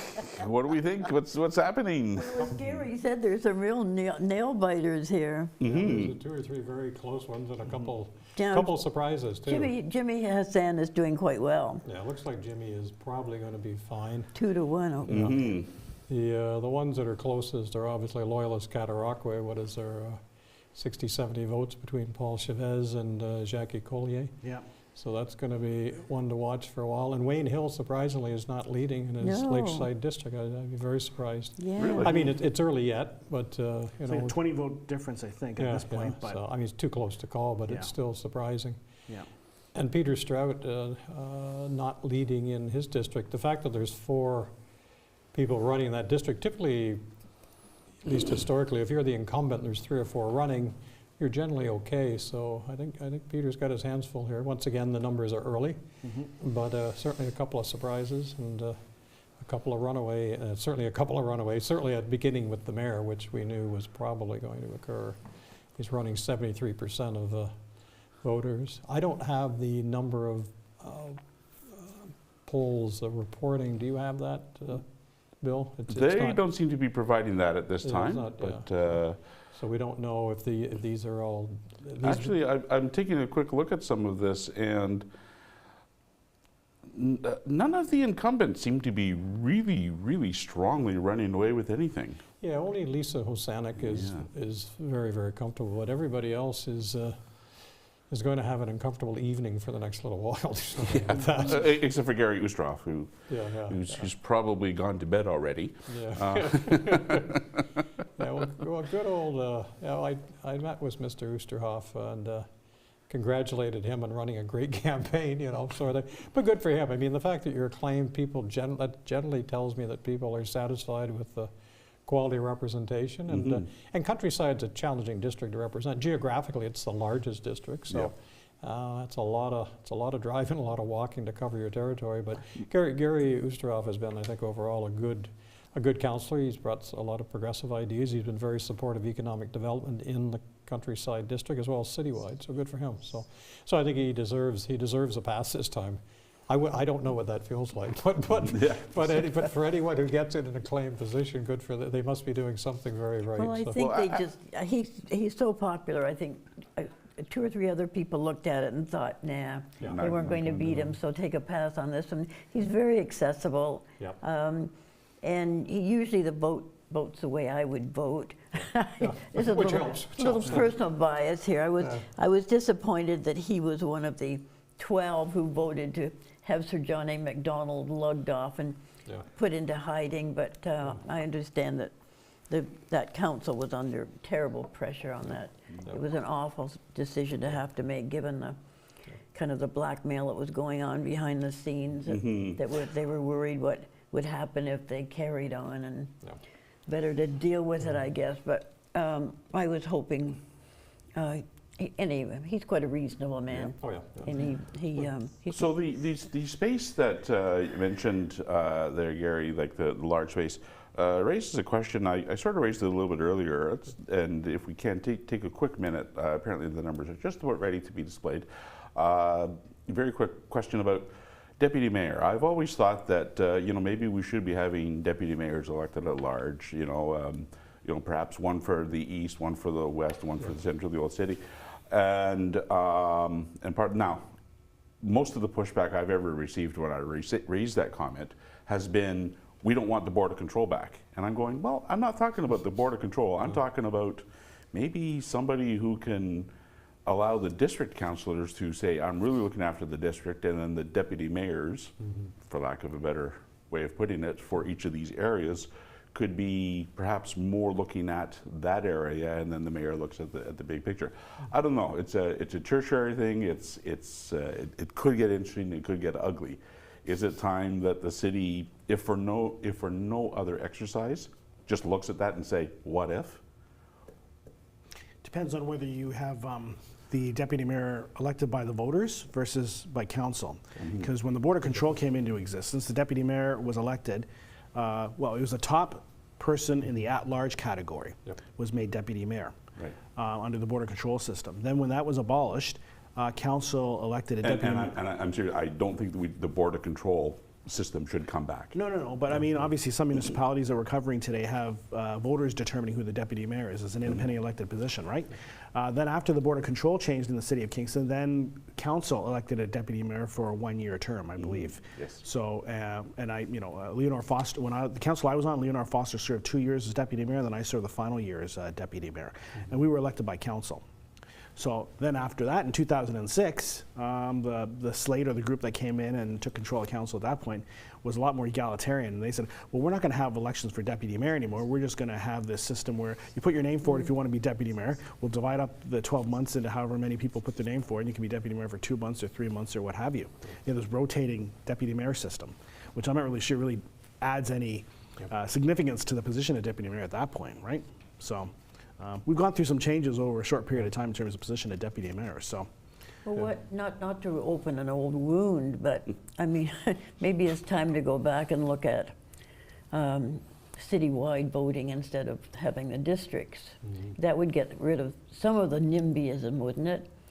Where you'd be more apt, you two have been on council, you would know better, but that would end some of the parochialism, wouldn't it? Some of the terrible lobbying that the councillors are under if something's happening in their little neck of the woods. If it was something that the whole council had to deal with, it would be more of an objective. Like I'm thinking, for example, in Pittsburgh right now, the marina, the small houses going to the marina, that's an awful pressure on that councillor, because that's a really strong lobby. Like the neighbors don't want that project. Right. And yet, the way it's been offered, free land, even money, you know, the Homestead has even offered money over 5 years to help finance it. And they've got nowhere else to go, or at least the options aren't as good. So would be very tempting for a council voting on a citywide basis to make a decision that it is that one councillor who's got this in his backyard. I don't know. It's just for another day, I guess. There's trade-offs between that, right? If you do a citywide election, then you focus on citywide issues, and those become the main issues, right? So we have some, we're now getting results from the city of Kingston itself, so they're up on the screen on the left side, scrolling through. And guys in Patrol, if we've got a quick minute, why don't we go for the big picture, and we'll take a look-see at the big picture, the full screen, and we'll see what's happening. So we see that Brian Patterson appears to be leading, I'd say by a significant amount. He's got 10,000, and the next person, Skylar's got 1,000. Gary Oosterhoff, well, acclaimed. Yeah. No fight there. Okay, Loyalist Gananokwe. Oh, okay, so Jackie Collier, she's 972. Paul Chav's 907. Well, and then Simon, of course, as we know, the incumbent did withdraw. But so there's 70. It's not a bad thing, but Jackie could be interesting to see what happens. Lisa Osanic. Oh, yes, it appears that Lisa will be returning. I'm guessing. What do you guys think? It's pretty safe. 75% at this point, yeah. So. Yeah, all the animals can go to sleep and sleep well. All the turtles can be safe now, yes. You were mentioning earlier that Wendy and Wayne are certainly going at it. 20 votes is separating them. That's not over yet. What do we think? It's not over till it's over? No. There's still been a lot of people. That tends to be a higher voter turnout district, generally speaking. Yes. It is. Yeah. All right. Portsmouth, this is a busy one. We've got a lot of people coming out for it, and okay, so Don Amos seems to be the strong one at the moment. He's got a bit more than 100 than everybody else, but everybody else is still pretty close. Orrin is running second. Colleen Murphy is not too far off from third place. And then, unfortunately, Nicole Floret, Zachary Teifer, and Ashley Pima, and Sebastian Valancourt, I'm willing to guess that they're probably not going to be a significant player. I don't know. Unless things dramatically change, I don't think so. Unless things dramatically change. Jimmy Hassan, who we just spoke with, is now getting ready. Probably take it. And that explains the cheer that went up. Yeah. He's got double over Rob Matheson, who... well, he's come back. Kings Court Rito, Mary Rita Holland's sold riding. We have a number. Brandon Tozo is definitely leading there with 359. He more than double over Tom Gendrich, who's the next person. And then we have Joseph Dowser, who we had the interview with earlier on. Unfortunately, is fifth. And well, who knows? Maybe his thoughts will still be a good catalyst for further discussion. Out in Meadowbrook, Strathcona, Councillor McLaren, the incumbent, well, right now seems to be trending to returning again. So what do we think? Do we think that he's probably fairly safe? It's hard to tell if these are all the advanced polls or is this a mix? Unfortunately, we don't know if these are the advanced only or if these are the combined. Yeah. We'll have to wait and see if numbers change over time. Out in Williamsville, which is very much kind of well fought, Vincent Sinani is in the lead by, what is that, about 50 votes, against Annette Burfoot. So we'll see what happens with that one, and then after that, the rest seems there. This is one that was interesting. You were talking earlier about an incumbent and then have somebody strong coming in, how hard it is to do it. Peter Stroud is in second place. Connie Glenn is ahead by 50 votes. So not a significant chunk, but enough of a chunk to take it. We should probably take a moment and try and look historically what the split has been there. So we'll see what happens with that. Kingstown, another new face that will be joining us. Looks like Gregory Ridge will be the face. I'm thinking that Keith Bilo, Alexander Liu, and Randy Castro, who's withdrawn actually, I'm willing to guess that, yeah. Pretty strong lead there. Pretty strong lead. I'd say that's happening with that one. And of course, Pittsburgh. Sally, looks like you have Ryan's going to be representing you once again. So I'm thinking that it looks like he has a fairly significant significant lead there. That's no surprise. He's very strong. He is very strong. So got two so we have a couple. We have 3 incumbents. Look like they'll be returning. So we have 3 incumbents that'll be returning. We have 6 new faces, and 3 more that are still questionable. Close. So we'll see what happens with that one. So what do we think? Any surprises out of what we've seen so far with the city of Kingston? Yeah, I'm surprised. Wayne Hill, I'm sorry. I'm surprised that he's not farther ahead than he should be farther ahead. I thought, because he's very popular. I just, but you're right. I think we should hold off until we find out, are those, how many polls are in? Does it include the advanced polls and whatever? That one's so close. That would be very good if we had those numbers. I don't know if the people in control room can do some extra digging to find out, but it would be really great if we could get those numbers to know split or whether these are the final numbers. That would be very good to have. Have we, let's see, we were talking about the potential of the deputy mayor. Do you think, looking at what's happening here, do you think that that would provide any different representation if they went to that? Well, again, my colleagues here have been in council. They've had a firsthand. It sounds to me like another level of bureaucracy. You know, like I think of the deputy mayor now. Maybe I'm being unfair, but kind of a diplomatic post. If the mayor can't keep an appointment, the deputy goes and whatever. So I don't. Which is a nice thing to happen and give some assistance to the mayor, but will it make any difference in improving governance? I have that question in my mind. But other municipalities have deputy mayors, and I guess I'd like to see some kind of research on how effective it is. You know? So I don't have a very well-educated view on the subject. Ask me another one. That's an easy one. You would like an easy question? Okay, well, will the sun rise in the morning? I hope so. Oh, okay, so, but you're not going to commit to people it. who got elected tonight, God bless them, and a lot of them think that they're going to change the world starting tomorrow, bless them. Man, reality will set in all too fast, won't it? But I think there are some good people. I'm happy to see I'm anxious to find out what the turnout is. Yeah, that's another important issue. I mean, traditionally, voter turnout in municipal elections is the lowest out of the 3 orders of government. You know, kind of goes, federal, provincial, and then municipal.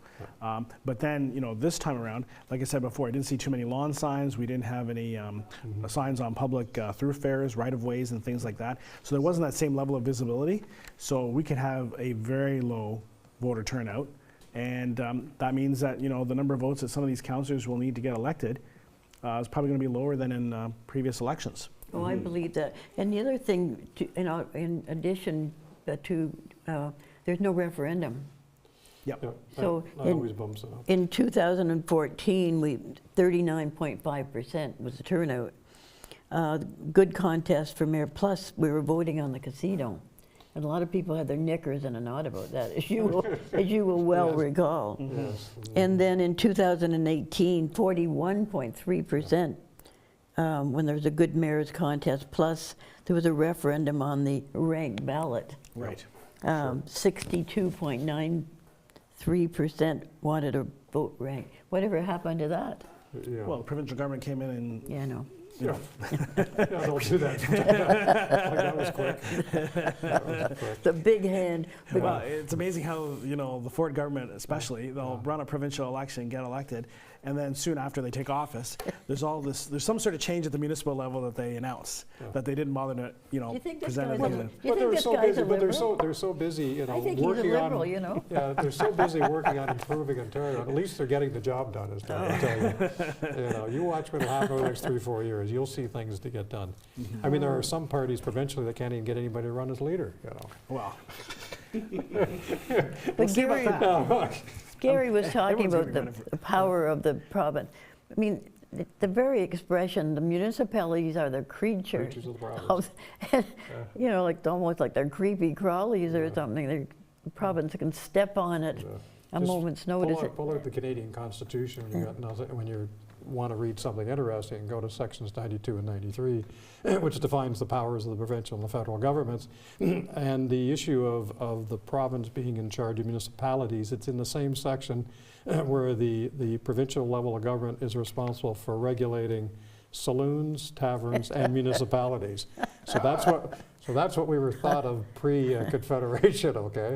And we're the, And not much has changed. and we're the third one in the list. We're not the Well, not there's top of a the whole list. bunch of stuff in there, but I'm it's interesting. surprised. I'm surprised they didn't include ladies of the night. Yeah, maybe. well, I'm sure there was a lot of but that was probably covered in the criminal code. That was probably federal responsibility. Well, I always mark, when you read it, it says saloons, taverns, and municipalities. It's all there.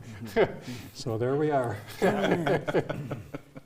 Okay, so we're still waiting on numbers coming in from Napanee and Loyalist. Nothing from Napanee yet? I haven't seen anything from Napanee. We keep looking at the website and. So there's about, I mean, if you add up the votes for the people have cast for mayor, there's 14,000 people have voted. So, so what's the turnout? What's I don't know. I haven't done the numbers there. Is that 10%, 20% of the electorate that's voted already? I don't have what the totals were the last time around, but.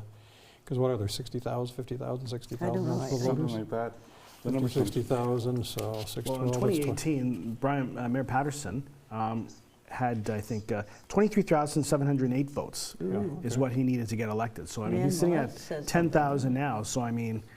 No, but he's running at 73%. I don't think he ran 73% the last time. I think he was elected. He was 69%. We have Napanee numbers. Pretty close, good for him. Yeah, 69% last time. Yeah, I'd say, so we're probably halfway maybe. Maybe this represents 40%, 50% of the results. I wish there, because I know generally when you're looking at the election results, it'll tell you how many polls left to report, in terms of what's there. But we don't, in the absence that if 32 tabulators. So exactly, whatever that means. So see what happens with it. Apparently, we do have numbers for Napanee. I was incorrect. Good. So if we have those numbers, why don't we have a fast look and see how Napanee is doing tonight? Okay, so we have the mayor, Terry Richardson. He has been acclaimed. Again, a tough race for him. Brian Culver looks like he'll be the deputy mayor.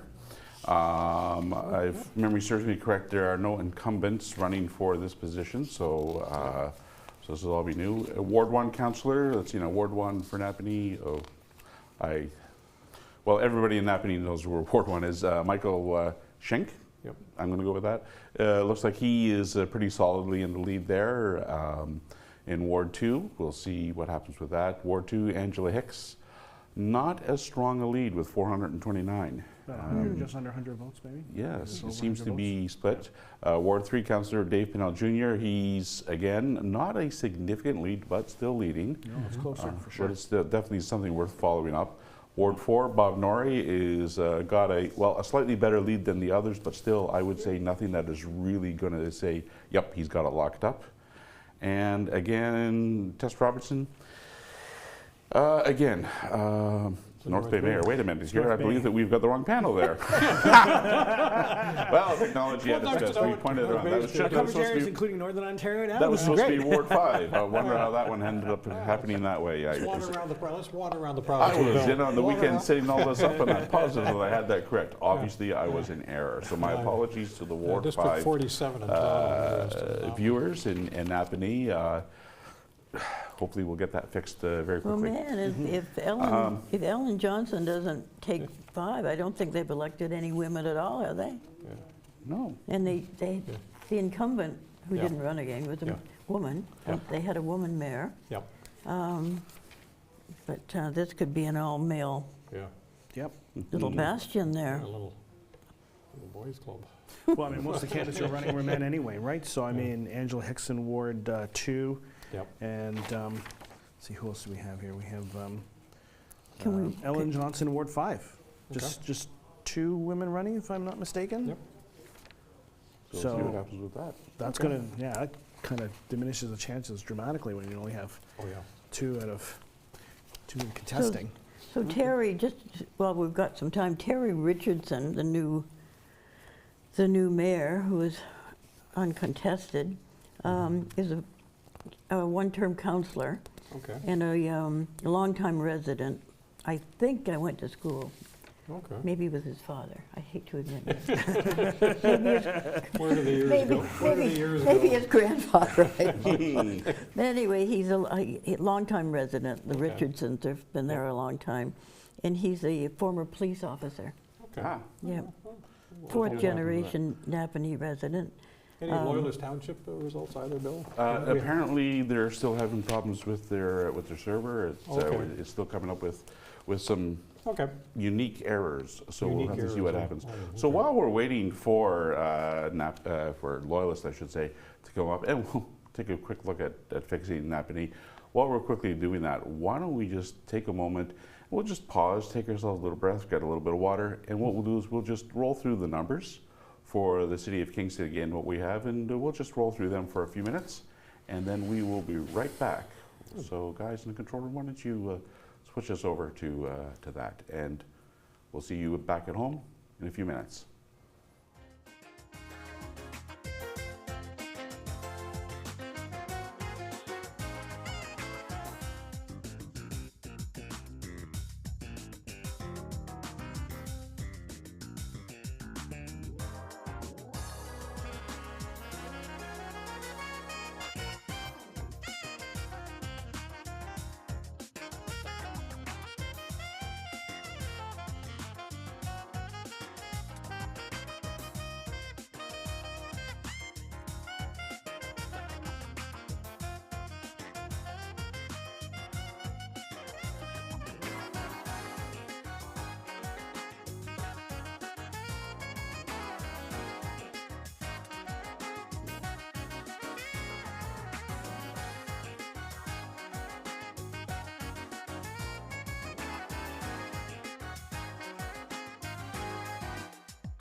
welcome back. We've been looking at the numbers of the City of Kingston, and my understanding is the little technical hiccup we had on Napanee has been attended to. So let's try that again. Let's have a fast look at Napanee numbers. Oh, look at that. Once again, Terry Richardson has still been acclaimed. And we have for Deputy Mayor, yes, Brian Calver is still in the lead. Mike Schenk is still in the lead for Ward 1 councillor, doubled numbers ahead of his next competitor. Angela Hicks has got about 100 ahead for Ward 2. In Ward 3, Dave Pinnell Jr., he's only about 80 ahead, so it's not quite as strong with what's happening there. In Ward 4, Bob Norrie is ahead by about 90 votes, and drum roll please on Ward 5, and there we have Ward 5. And Bill Martin seems to be slightly ahead, only about 30 votes. So again, I don't know how big these wards are. Sally, I understand that you have had some background with Napanee in a past life of yours. Oh, I'll say. Do we want to discuss this publicly? my hometown, I'm very proud of it. Oh, well, there we have it. I'm just a little bit worried about my fellow Napaneans. So it looks like it looks like only one woman is going to make it to council. Yeah. And what being that they had a woman mayor, so that's a bit of a setback for the cause, if I might say. But it's not over till it's over. But it sounds like, from what you've just said, that Angela Hicks is ahead, isn't she, I believe? Yep. Yes. But Ellen Johnson, the incumbent in Ward 5, I think is not doing as well. So I remember the numbers. So Yeah, I think she's in third place. so, Ellen Johnson, but so- now they have a deputy mayor, so it would be interesting to know how well that works for them. In Napanee, the deputy mayor also serves on the county council. Yeah. So he or she has a Yep. defined role to play, and that's an important role as such. So beyond being number 2. yeah. So it's not just a pretty face. Yeah. It's a it's a real It's an elected position to a different portion of governing. Yes. Yeah. So Generally, it's just the heads of anyway, they council had that sounds set like they what- had some and excellent the mayor candidates. and They're- deputy mayor from each of the constituent municipalities would sit on county council, Yeah. right? Yeah, which gives them a little more representation is the idea, so makes sense. No, so it's actually a job worth vying for. Yep, sure. Yep. So there you have it. Okay, so what were some of the big hot buttons in Napanee? Do we know what Well, been one hot of buttons? them, which is close to my heart, is what they're going to do with the town hall right on the Market Square. Yeah. That's a very historic building, and they moved the administration out of there Yeah. and into a new building. So now they're trying to decide what to do with it. You folks might not know this, but Sir John A. Macdonald made his last speech on the front steps of the front stoop, as we would say, of Town Hall. Right. Okay. And anyway, it used to be, of course, in the old days, all the market people were there and whatever. So Sure. there are wonderful plans for it. They've just got to find the money and Yeah. decide what they're going to do. But that'll be one of the big jobs for the new mayor. So, but their issues are the same as everywhere else. Homelessness, street people, affordable housing. I mean, it's the same. Yeah. You could just put a different name on it, from Gananokwe to Kingston to you name it. I mean, housing, and now inflation and whatever.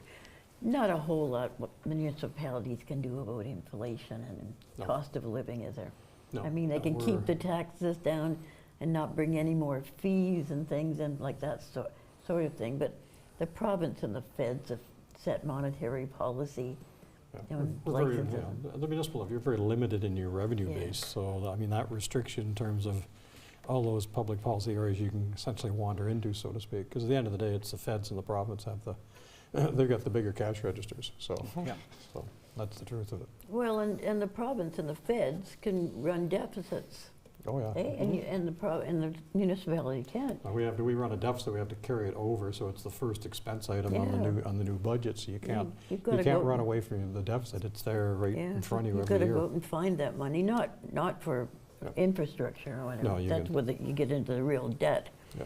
Last time I looked, Kingston was number 2 in the province on per capita debt. Did you know that, Vutu? No, I did not. We used to Very- be, last time. used to be one of the lowest. I mean, the province sets that limit based on your total assessment base. Yeah. They determine what's the maximum amount of debt you can run up. But Yeah. yeah, we're getting close to that magic number. Last time Now, I is looked. that, is that including infrastructure? Or no? Oh, yeah. Yeah, well, I That's mean, total debt, yeah, yeah. so I mean, we spent a lot of money post-amalgamation upgrading a lot of infrastructure, like the Big Dig, right? I mean, how many Yeah. summers was the Big Dig 1, 2, 3 and everything, and, Yeah. you know, just a whole stretch of Princess Street and downtown. You got all that upgrades that had to be made Oh, yeah. just with that legacy infrastructure. So, yeah, I'm sure we probably incurred a lot of debt, but I mean, it was stuff that had to be done. But that's true of a lot of municipalities as well. Mm-hmm. There isn't a municipality that hasn't. All those years of trying to keep tax increases down low and not having to invest in anything because somebody in the future will deal with it. Well, Yeah. eventually it comes up and you have to pay for it. The future is here. The future has arrived. But if I understand correctly, I mean, I think the old city of Kingston had a little bit of a specific problem in the sense that a large percentage of its property base was actually owned by senior levels of government. Yeah, that's true. So they couldn't tax it. Yeah. So if 40% of your property base is untaxable, you're So trying the to run a tax city reform is government on also 60% required. tax. Now you've got a huge problem because now you want to provide services, but now do you risk raising taxes on, you know, that pool of residential taxpayers? Yeah, we've always had the highest percentage of tax-exempt land of any municipality in Canada, not just in Ontario. Only the city of Ottawa, in terms of the federal government, is higher for obvious reasons. But at the end of the day, that's something that really restricted the city of Kingston's ability to raise money because of significant portion. And what the province would do to kind of even things up is they said that for everyone who was a resident in a penal institution, you would get $50. For every student, you would get $50. Oh, and that for was every a head and bed. the head bed, and for every head hospital tax. bed. You know, So as far as they were concerned, someone serving time in a penal institution and a student and somebody in a hospital bed, economically they represented the same value to the city for income, Well, there you which go. was crazy, you know. Well, you know what? It would be interesting to see what can be done with that in the future. And strangely enough, we have standing by to speak with us about that. Possibly that will be one question that Alan will ask Lisa Osanic, who, as a result of this election, will probably, I guess, now becomes one of the most senior members of council from a seniority perspective. So, Alan, if you can hear me, please This one defeated me, yeah. introduce us to Lisa Osanic and what do we have to say with her? Thanks a lot, Bill. We're joined here by Lisa Osanic over in the, we'll call this the beautiful outskirts of Kingston. And it's another election night for you, sort of old hat. You've been through this before, so nerves don't get to you anymore, do they? Oh no, they still get to me. Every election is still, you don't know what's going to happen. And you're always so happy on election night when it's over. How do you deal with the nerves on a night like this? We were talking off air how you do it, but you have a pretty surefire tradition. I do. As soon as it starts to get dark, I go around and I pick up all my election signs from everyone's front lawn. And so that occupies like 2 hours. And yeah, it keeps you busy. So you're not just waiting at the television, waiting for the results to come in. One of the things a lot of the candidates have found this year with the sign rules about less signs is that they found it a little difficult. Did you see that as kind of a hurdle to overcome?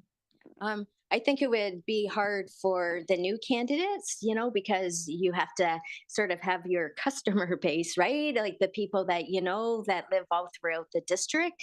Easier for the incumbent, that's for sure. But yeah, different that they weren't on all the street corners. And we were up in Ottawa last weekend and we saw all the signs on the street corners, and big difference there where they don't have the new sign bylaw that we have here in Kingston. You're somebody that's you've been a part of council for a couple of years now. What keeps you coming back and wanting to be involved in a role such as this? There's always things to work on, right? And so in the last term of council, we had the pandemic, and that put a lot of plans on halt, you know, for 2 years. And you know, there's still roads to improve. You know, there's still traffic calming to work on. There's always a list of things to do. And when you go door to door in the election, your constituents give you a lot of issues. So I have over 100 things to work on, you know, of what people have said that they need help on. That will keep me busy for 4 years. Is there maybe one or two things that you've heard from your constituents that would be kind of the big ticket items out of this district? For the West End, it is the condition of some roads, right? And like the city always wants to partner with Utilities Kingston to do water main relining first, followed by a complete road resurfacing. But some of our roads, due to heavy traffic, are wearing out, sooner than the water mains need replacing. So that's what I have to talk to staff about to try to fix up those local roads that really need some work right now. Well, we appreciate your time this evening, and good luck the rest of the night. I know that results are still rolling in as we're doing this, so we won't say anything for sure yet, but we will wish you luck. And again, thanks for the time this evening. Thank you. And I just want to thank all the candidates too for running in the election. It takes an awful lot of time and energy and resources to run in such an election. And thank you for all of the candidates running. Back to you, Bill and crew over at the studio. Thank you very much, Alan. And well-timed, as a matter of fact, because I've just had a little voice in my ear telling me that it appears that the City of Kingston results are now final. We've got 21 out of 21 tabulators reporting, so I'm guessing that that's probably all of it. So if the numbers are ready, which it appears they are, there we go. So it appears we have Mayor-elect will be returning Brian Patterson with I would say, a significant margin. So yeah. I'd say this is another mandate for him to say, keep doing what you're doing. What do you think? Yep. Yep, all right. Gary Eusterhoff, well, okay, enough said. Jackie Collier, 972 over 908. Well. Yeah, they're old numbers, Bill. Those are old numbers. These could be old numbers, yes, I believe they are. Because I thought that we just had, yes. Because there's been a flip there. Yep, there has been a flip. So we've got Paul Shaves has now got 1709, and Jackie's got 1674. So guys, why don't we pull these numbers down, and we'll get them updated, and then we'll look at them again. So sorry about that, folks. We'll take a fast look at the numbers, but we're very quickly looking at numbers. It appears that City of Kingston is in, and as I said, it appears that from what I'm seeing here, Brian Patterson has got 21,844, which is 74.29% of the vote. Yeah. Good old. I don't think that there's going to be a change there. That's big. And we have that one. I think we can call it for. Yeah, I think it's safe. We can do that one there. This is in Arizona. Yeah. Well, that's true. Well, maybe some people wish it was. Yeah, exactly. I'm glad it's not, actually. Okay, so we have that one. Let's see now. In Loyalist Gananokwe, we've got Paul Shaves is, well, as I said, apparently ahead of Jackie Collier, he's got 1709. And she's got 1674, so he's got 50.52%, she's got 49.48. 33 Still votes pretty different? close, but if 21 out of 21 tabulators are in, I'm guessing those are the final numbers. It's 33 votes, though, if my math is correct. 26, 27, pretty tight. 35. 35, sorry, Yeah. 35. 35 votes.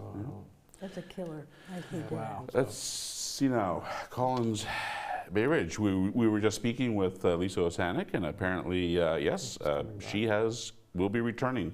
So that makes her the most senior, by seniority, councillor. Yeah. Longest serving. Longest serving. Yeah, longest serving, yeah.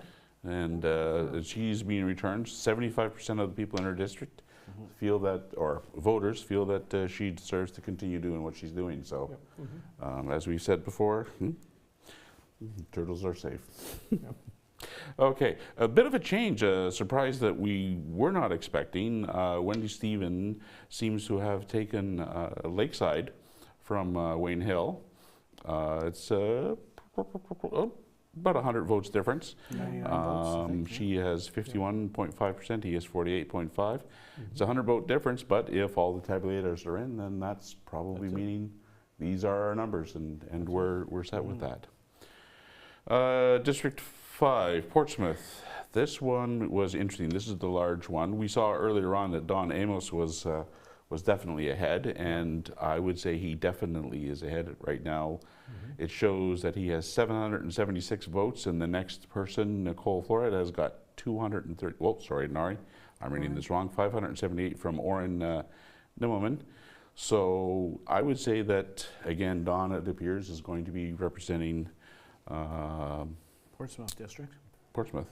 Yeah. In Trillium, Jimmy Hassan definitely seems to be in there pretty solidly. Congratulations to Jimmy, and we had our interview earlier. Okay, we have in Kings Court Rito, we have, let's see, just make sure I read this correctly. There we go. Brandon Tozo will be joining us. We have apparently Ryan Bohm, I believe, is on standby, ready for an interview. So why don't we just hold off looking at the numbers, and why don't we have a quick look at Pittsburgh District, which is District 12, and it appears that he's garnered 74.98% of the vote over Lindsay Duggan. So I think that it would be a great interview with him to congratulate him. So there we have at Memorial Hall, I believe. If we are ready with Ryan, please, over to you. No, not yet. Still, thank you, appreciate it. Good evening to you, Bill. Actually, we are joined now by the winner in the Pittsburgh district, Mr. Ryan Nelson Boom, who is returning councillor. Congratulations first. Yeah, so how did you feel? How did you feel about that? It feels amazing. I mean, we were out canvassing the community, lots of support out there, and to see it translate into election results, I'd like to thank the entire community for their support, and for everybody who got out there and voted, and also my wife and family for their steadfast and loyal support of me all these years. Landslide win, actually. How did you find the race? The race, basically going door to door and everything, people were very vocal for their support for me. I'm just glad that it translated into votes. So it was a very positive campaign, and really glad that the community is going to allow me to serve them for another 4 years. I think that's amazing. I have a lot of great plans, and we work together as a great community. And I mean, this is one position, but at the end of the day, it's really the community's backing that makes you successful or not. This is a third term for you. So what's your plan to improve your district and in Kingston? Yeah, so number one thing is hearing at the doors. Taxes is always a concern, roads and basic infrastructure things, and then of course affordable housing across the city. One of the things the Pittsburgh District's well known for is our parks and paths, and so that's something where we have to make sure with every new development that we continue that trend, and it really keeps our district connected. And we're all about community over there. We have the base, and it's just such a tight-knit community, so we want to make sure that each new development really just fits in with what the gem that we have of a district that's been created over the last many years there. Since you are returning councillor, so there are a lot of unfinished works at the council. So what you are aiming to get it done first? I think the first thing we need to do is we need to refocus on expanding the tax base here, and part of that dovetails in with affordable housing. So I mean, we need responsible economic development, but we also need places for people to live, and we have one of the lowest vacancy rates in Ontario, and that continues to be a concern. And some people will say, well, yes, in the last council we accomplished 4,500 new units. Well, we need double or triple that. So we need to really focus on where we can create infill so that we don't have to expand our urban boundary. Mm-hmm. What do you think that dynamic going to be regarding that 6 new faces in this council? I remember being a new councillor, and there's a steep learning curve there, and everybody's going to come with their ideas. And the one thing I'll always say about council is with 13 different voices on it, come with an open mind and ready to collaborate, because that's how we're going to accomplish what we have to do. And the first thing we do as a new council is our strategic planning sessions, which is really when we all get together and kind of put our ideas out on the table. And then from there, we build a strategic plan, and that's what we try to implement over the next 4 years. So come with an open mind and bring all your ideas, and let's let's collaborate and work together. Brian Nelson Bohm, congratulations again, and thank you for being. Thank you so much. You have a great evening, everybody. Take care. Take care. Bye. Back to you, Bill. Okay, thank you very much, and congratulations to Ryan. He is returning, and as he said, he was one of the last time that there were 6 new faces, he was one of them. We're going to have more than 6 new faces this time around, it appears. I'm told that the numbers are now updated, and so let's take another fast look again at the City of Kingston numbers. Yes, so again, Brian Patterson, 21,000.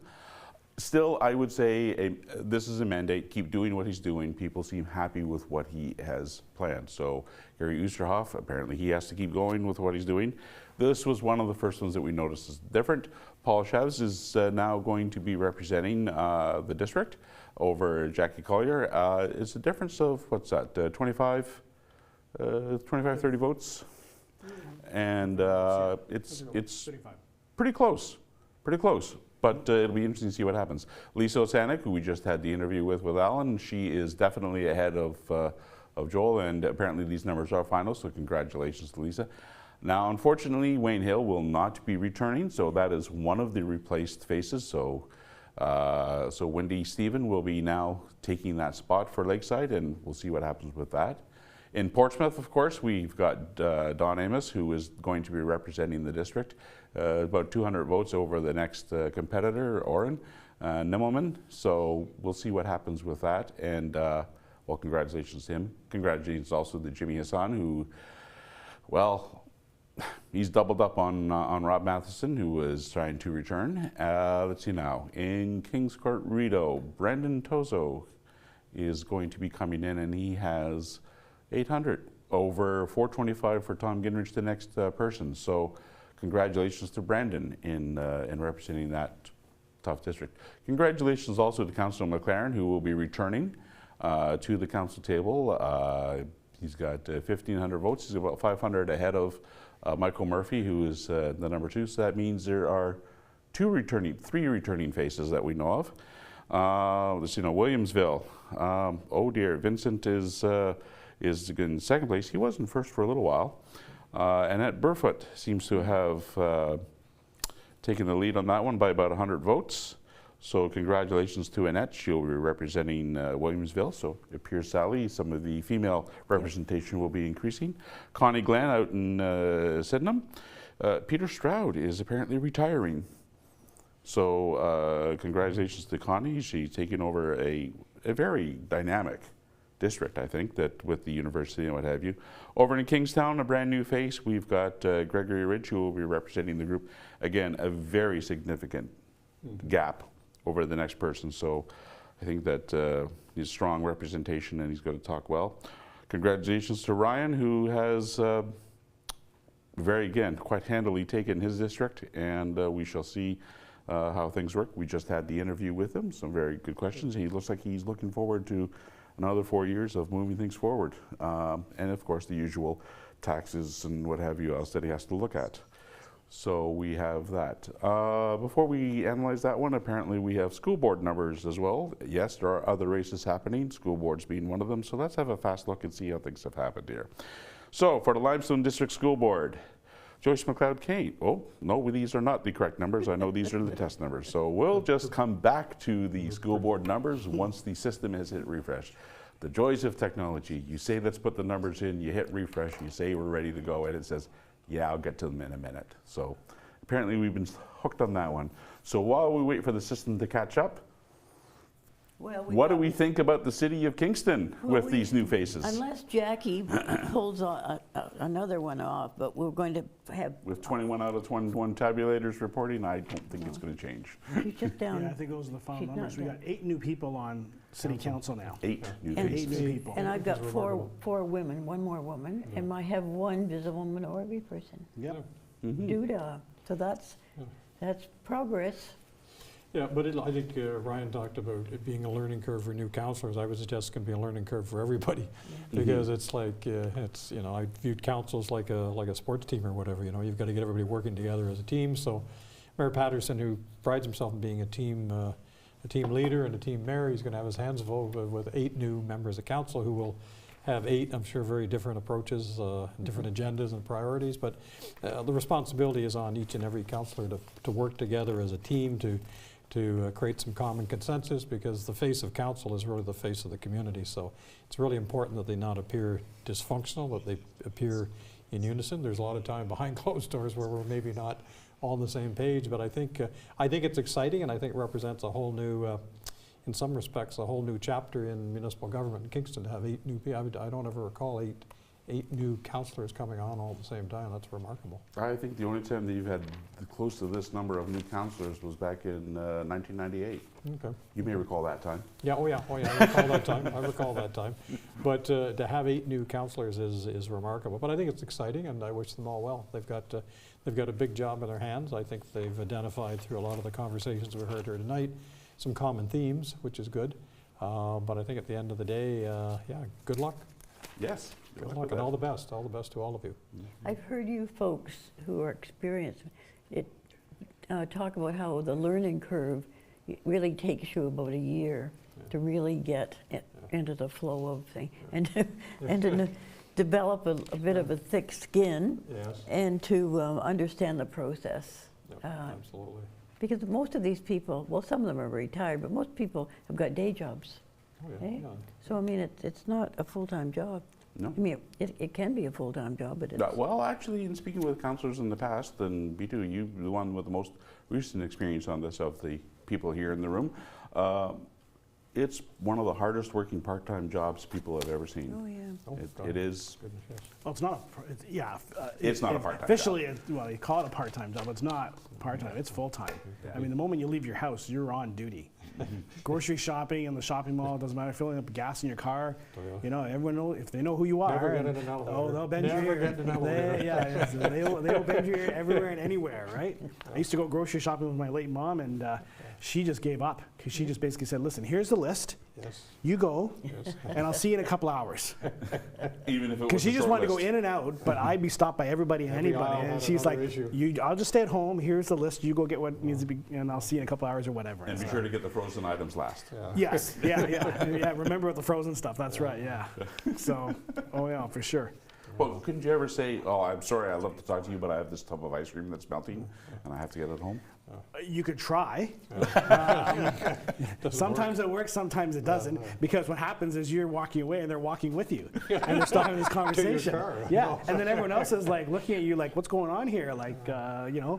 Private audience. Yeah. So. Yeah, if they don't know what's going on. But I mean, you know, I guess as a public official, that just comes with the territory, right? I mean, you know, especially at the local level, where, you know, if you have your local representative, you know, if you have and you have a concern or an issue, whether it's roads or whether it's taxes or whether it's whatever, or a major issue like, I don't know, large venue entertainment center or some big thing like that, Market Square improvements or something like that, people are going to bend your ear, whether it's there or, you know. I cannot see how any of those items could ever be controversial in this town. Yeah, of course not. No, of course not. But I think, Bitu, you'd agree that it's getting tougher because people are becoming more aggressive. I mean, it was a sign of the times that the mayor put out a statement, just within the last week, begging people to be kind and courteous. I mean, who would have thought you'd see the day where the mayor would feel obligated to put out a message to the residents of Kingston to please be courteous to. And he gave examples of people spitting on the bus drivers and threatening the people who hand out parking tickets. He gave a whole bunch of examples like that. And so, I mean, I think we are, society is heading in the wrong direction when it comes to courtesy and kindness and I've manners, heard some I stories guess, maybe. of some, you know, campaign signs being horribly defaced, like very rudely defaced. I've heard stories of that, which, okay, so you get a little bit of defacing happening. It happens with everything politics, but apparently these levels of defacement were becoming very, very rude. Some of them were racist. And then we had that awful example in one of the mayor's debates where one of the candidates got really racist. Yeah. I mean, that was embarrassment. That was despicable. It's only one person, but he was the candidate for mayor of Kingston, you know. Well, I was going to say that, you know, that comment's kind of an interesting segue because I'm looking at the numbers here in terms of who's elected and the endorsements from certain organizations. And Mr. Stojkovic was running with the Gananokwe Union of Tenants. And they were running a slate of, let's see here, I think six people. I think it started out with 7. And then because of that controversy of his statement, I think one person pulled out and said, I'm not with the slate anymore. But they were running a slate of 6. None of those individuals got elected. In terms of the candidates endorsed by the Kingston District Labour Council, 5 members of this council were endorsed by KDLC. And in terms of endorsements from Speak Kingston, 4 members of council were on the endorsement list of that organization. So that's all positive, but it's kind of a negative indication to me that I was going to say gentleman, but he's not, who made those remarks at the mayor's debate, got 2,147 votes. So there are 2,000 people out there who obviously approve of that kind of behavior. Well, I think the thing is with Mr. Stojkovic, I mean, he's been an activist in the Kingston community for a couple of decades now. So, I mean, he's very strong on tenants' rights and other issues. So I suspect that there may have been people who voted for him just to signify support of his platform. And, you know, I don't know if that automatically means that they're supporting his comments, but He's been active in that field for a long time, so I can see where he's got some base of support. You obviously have not been a victim of his wrath the way others have. Well, not directly. I know he's come to council with a few people with, the banners and everything and tried to kind of, take over council in that sense. And I think they crashed the Chamber of Commerce State of the City speech, a breakfast meeting where a bunch of people came in and they're sitting down at breakfast, and then at the appointed time they all got up and they all started chanting and placards and signs and everything. So a little bit of a disturbance there, but nothing more direct than that. So, yeah. Okay. Well, we're going to be wrapping this up shortly. We have school board numbers. Unfortunately, we seem to have maxed out our technology in accepting updates. There was one correction apparently in the city numbers that we're going to have to that are up on the screen right now. And if I may, I will just share with you some of the school board. Believe it or not, that race is still happening. School board trustees, and see what's happening. So from the City of Kingston results, we've got Joyce McLeod-Kane will be representing in the Limestone District School Board. She'll be representing Countryside, Kings Court, Rito, and Williamsville.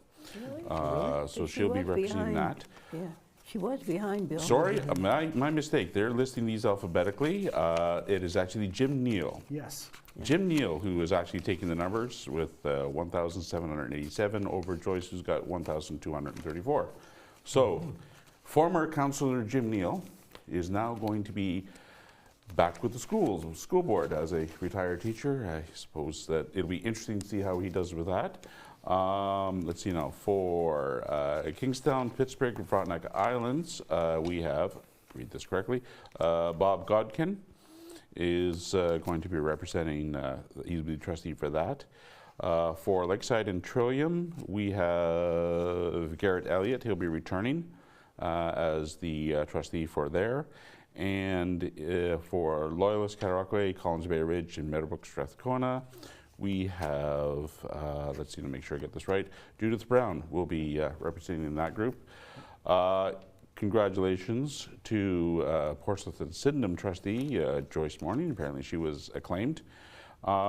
Trustees for Algonquin and Lakeshore Catholic School Board, I believe there are the top 4 for this one. Let's see now. So we have got, Terry Shea is the leader with 2,100 votes, followed by Kathy Turkington. Yep. My apologies if I pronounced that wrong. Is also going to be representing, and after that comes Sean Murphy will be represented, and Brian Evoy will also be representing Algonquin Lakeshore Catholic School Board District for us, so congratulations to them. On the French board, Rachel LaForest and Michelle Caron, they've both been elected for their respective boards, Rachel in the public board and Michelle in the Catholic board, the separate school board. So congratulations to them. That's from the City of Kingston. Gananokwe, I believe, had some numbers. Let's see if I can find, I don't have those handy. Loyalists we're still waiting on. Loyalists we're still waiting on. And Napanee, did they? I don't have the numbers for them. So unfortunately, I don't have all of the board numbers, but for now, congratulations to those people who are entering, as some people say, the starting point of municipal politics or politics in general, getting in at the school board level, although Jim Neal seems to be stepping down and retiring to that level. So we'll see how that works out. So congratulations to all the candidates who have in fact won tonight, and congratulations on your new terms, your 4 years, and I'm sure that people are looking forward to it. We're going to be wrapping up in a few minutes. So before we do that, let's just do some closing thoughts on what we think is going to be happening with this new council. We now see the new makeup. What do we think is going to happen? What do we think are going to be hot buttons, and what do you think will be surprises? Let's see, I've started with Sally before and Billy before, so Gary, it's your turn to be first up. So you get to comment on nobody else's yet. Okay. Well, first of all, politics never disappoints, and tonight there were some surprises and some election results I don't think any of us would have predicted. But I think overall, I think this council is going to be focused on, obviously, housing seems to be the #1 issue out there. But where the you know, the rubber kind of hits the highway as you can talk about housing. Well, what are you going to do about it? Well, housing begins with land. And one of the more obvious areas in the city of Kingston where there's a large chunk of land in an area of the city that's been economically depressed for years has been the Davis Tannery project. Mm-hmm. So it's going to be interesting to see just where council ends up in that issue, because that issue is coming back. It's not going away. No. But I think it was a tremendous missed opportunity, in my own opinion. I'm just stating my own political position on it. But I think the other area where council needs to focus is they need to be working more closely with the provincial government. The provincial government owns hundreds of acres of land in the city that's zoned for housing, that's ready to go. And you just need somebody at the municipal level to be connecting with the right people at the provincial level to begin freeing up those lands. I mean, there's some remarkable development opportunities that can occur around our waterfront lands in combination with the International Center of Sailing Excellence. There was a group there in the city that for years have been advocating to open up those lands. So lots of economic activity and opportunity, but it all begins with land. And the province is holds the keys to a lot of that land. So the city needs to recognize that it needs to continue to ensure it's got a good working relationship with the province. But when it comes to housing, housing begins with land, and that's where council, I think, needs to focus, is you've got to identify the starting point for how you create more housing. So we're going to have some interesting debates, a lot of fun, and stay tuned, because it's going to be an interesting 4 years. They're going to have some difficulties. And the learning curve? Yeah, and the learning curve, well, they're all going to be learning together to work together. The important thing is that they learn to work together first and foremost. So I wish them well, because the federal and provincial governments are not going to be there writing big checks in the future. They're going to have their own challenges for the years to come. So, and we've got a federal election on the horizon, so yeah, politics is never boring. So anyways, it's been an enjoyable evening. I've enjoyed being here with Bitu and Sally and yourself and the whole team here at YourTV. So thank you for supporting this kind of television in our community. It's important. It creates a more informed community when your television station understands the importance of what community programming and community television is all about. So thank you for doing that. All right, well, thank you very much for that, and thank you for joining us for tonight. You know what, we'll give Sally the last word. So Bitu, what are your observations and thoughts of this upcoming council? It's going to be very interesting with 8 brand new faces around the council horseshoe. I think, as we all know, when you get into council, there's a little bit of a time delay in terms of a learning curve and understanding what your roles and responsibilities are, what the rules are, what you can do, what you can't do. Or what the impact is of some of your decisions, because I seem to recall last time that there were 6, they wanted to move through a bunch of their pet projects through, and then they found out next budget cycle of, oh, there's actually an impact that's ongoing, and a lot of them had a bit of a learning curve on that one too. With 8 of them, do you think that that might be a factor? Oh, I think it's going to be a huge factor, because I'm sure they've got some ideas of what they want to do, and then the first thing is, well, can you pay for it? You know, that'll be the first challenge, and I think once they go through the budget cycle, it's like, wow. And they have to understand that. And, you know, as Gary said, with the belt tightening at the federal and provincial levels, there's not going to be any resources coming in from senior levels of government. So you're either going to cut services or increase taxes or a combination of both, or figure something out. But it's going to be a challenge for them. And of course, post-pandemic, there's been all kinds of exposures in terms of cracks and little things in terms of municipal government and other sectors that need to be fixed and improved on. So it's going to be constant demands for stuff, but you know, where they have the resources, I'm not so sure. So I think Mayor Patterson's going to be in another, I think he's well suited in this situation, given the fact that this is his 3rd term and he's got all these years of experience. I suspect some of the new members of council will be looking to him for some guidance. And so long as he keeps his door open and is willing to talk, I think that they should be able to get some things done. But you know, we'll see. I think it's be very interesting to see how things unfold. Mm-hmm. Okay. Sally, your thoughts? Well, I agree with Bitu on emphasizing that the mayor is well placed, because he's a patient person and he listens. You know, and some of his predecessors weren't quite as talented in those areas, not to name names, but he does. And quite often when it, you know, everybody has spoken, and then he says, you know, the deputy mayor take the chair and whatever, and he's quite professorial, almost clergyman type of voice. Well, he is a professor. Well, he is, and he's a religious man, but he recognizes the various points of view have been expressed, but he says, however, and then he, you know, sets out where he stands. But you know, in a very nice manner, but firm. I mean, there's no question where Brian Patterson stands on the issues which he addresses.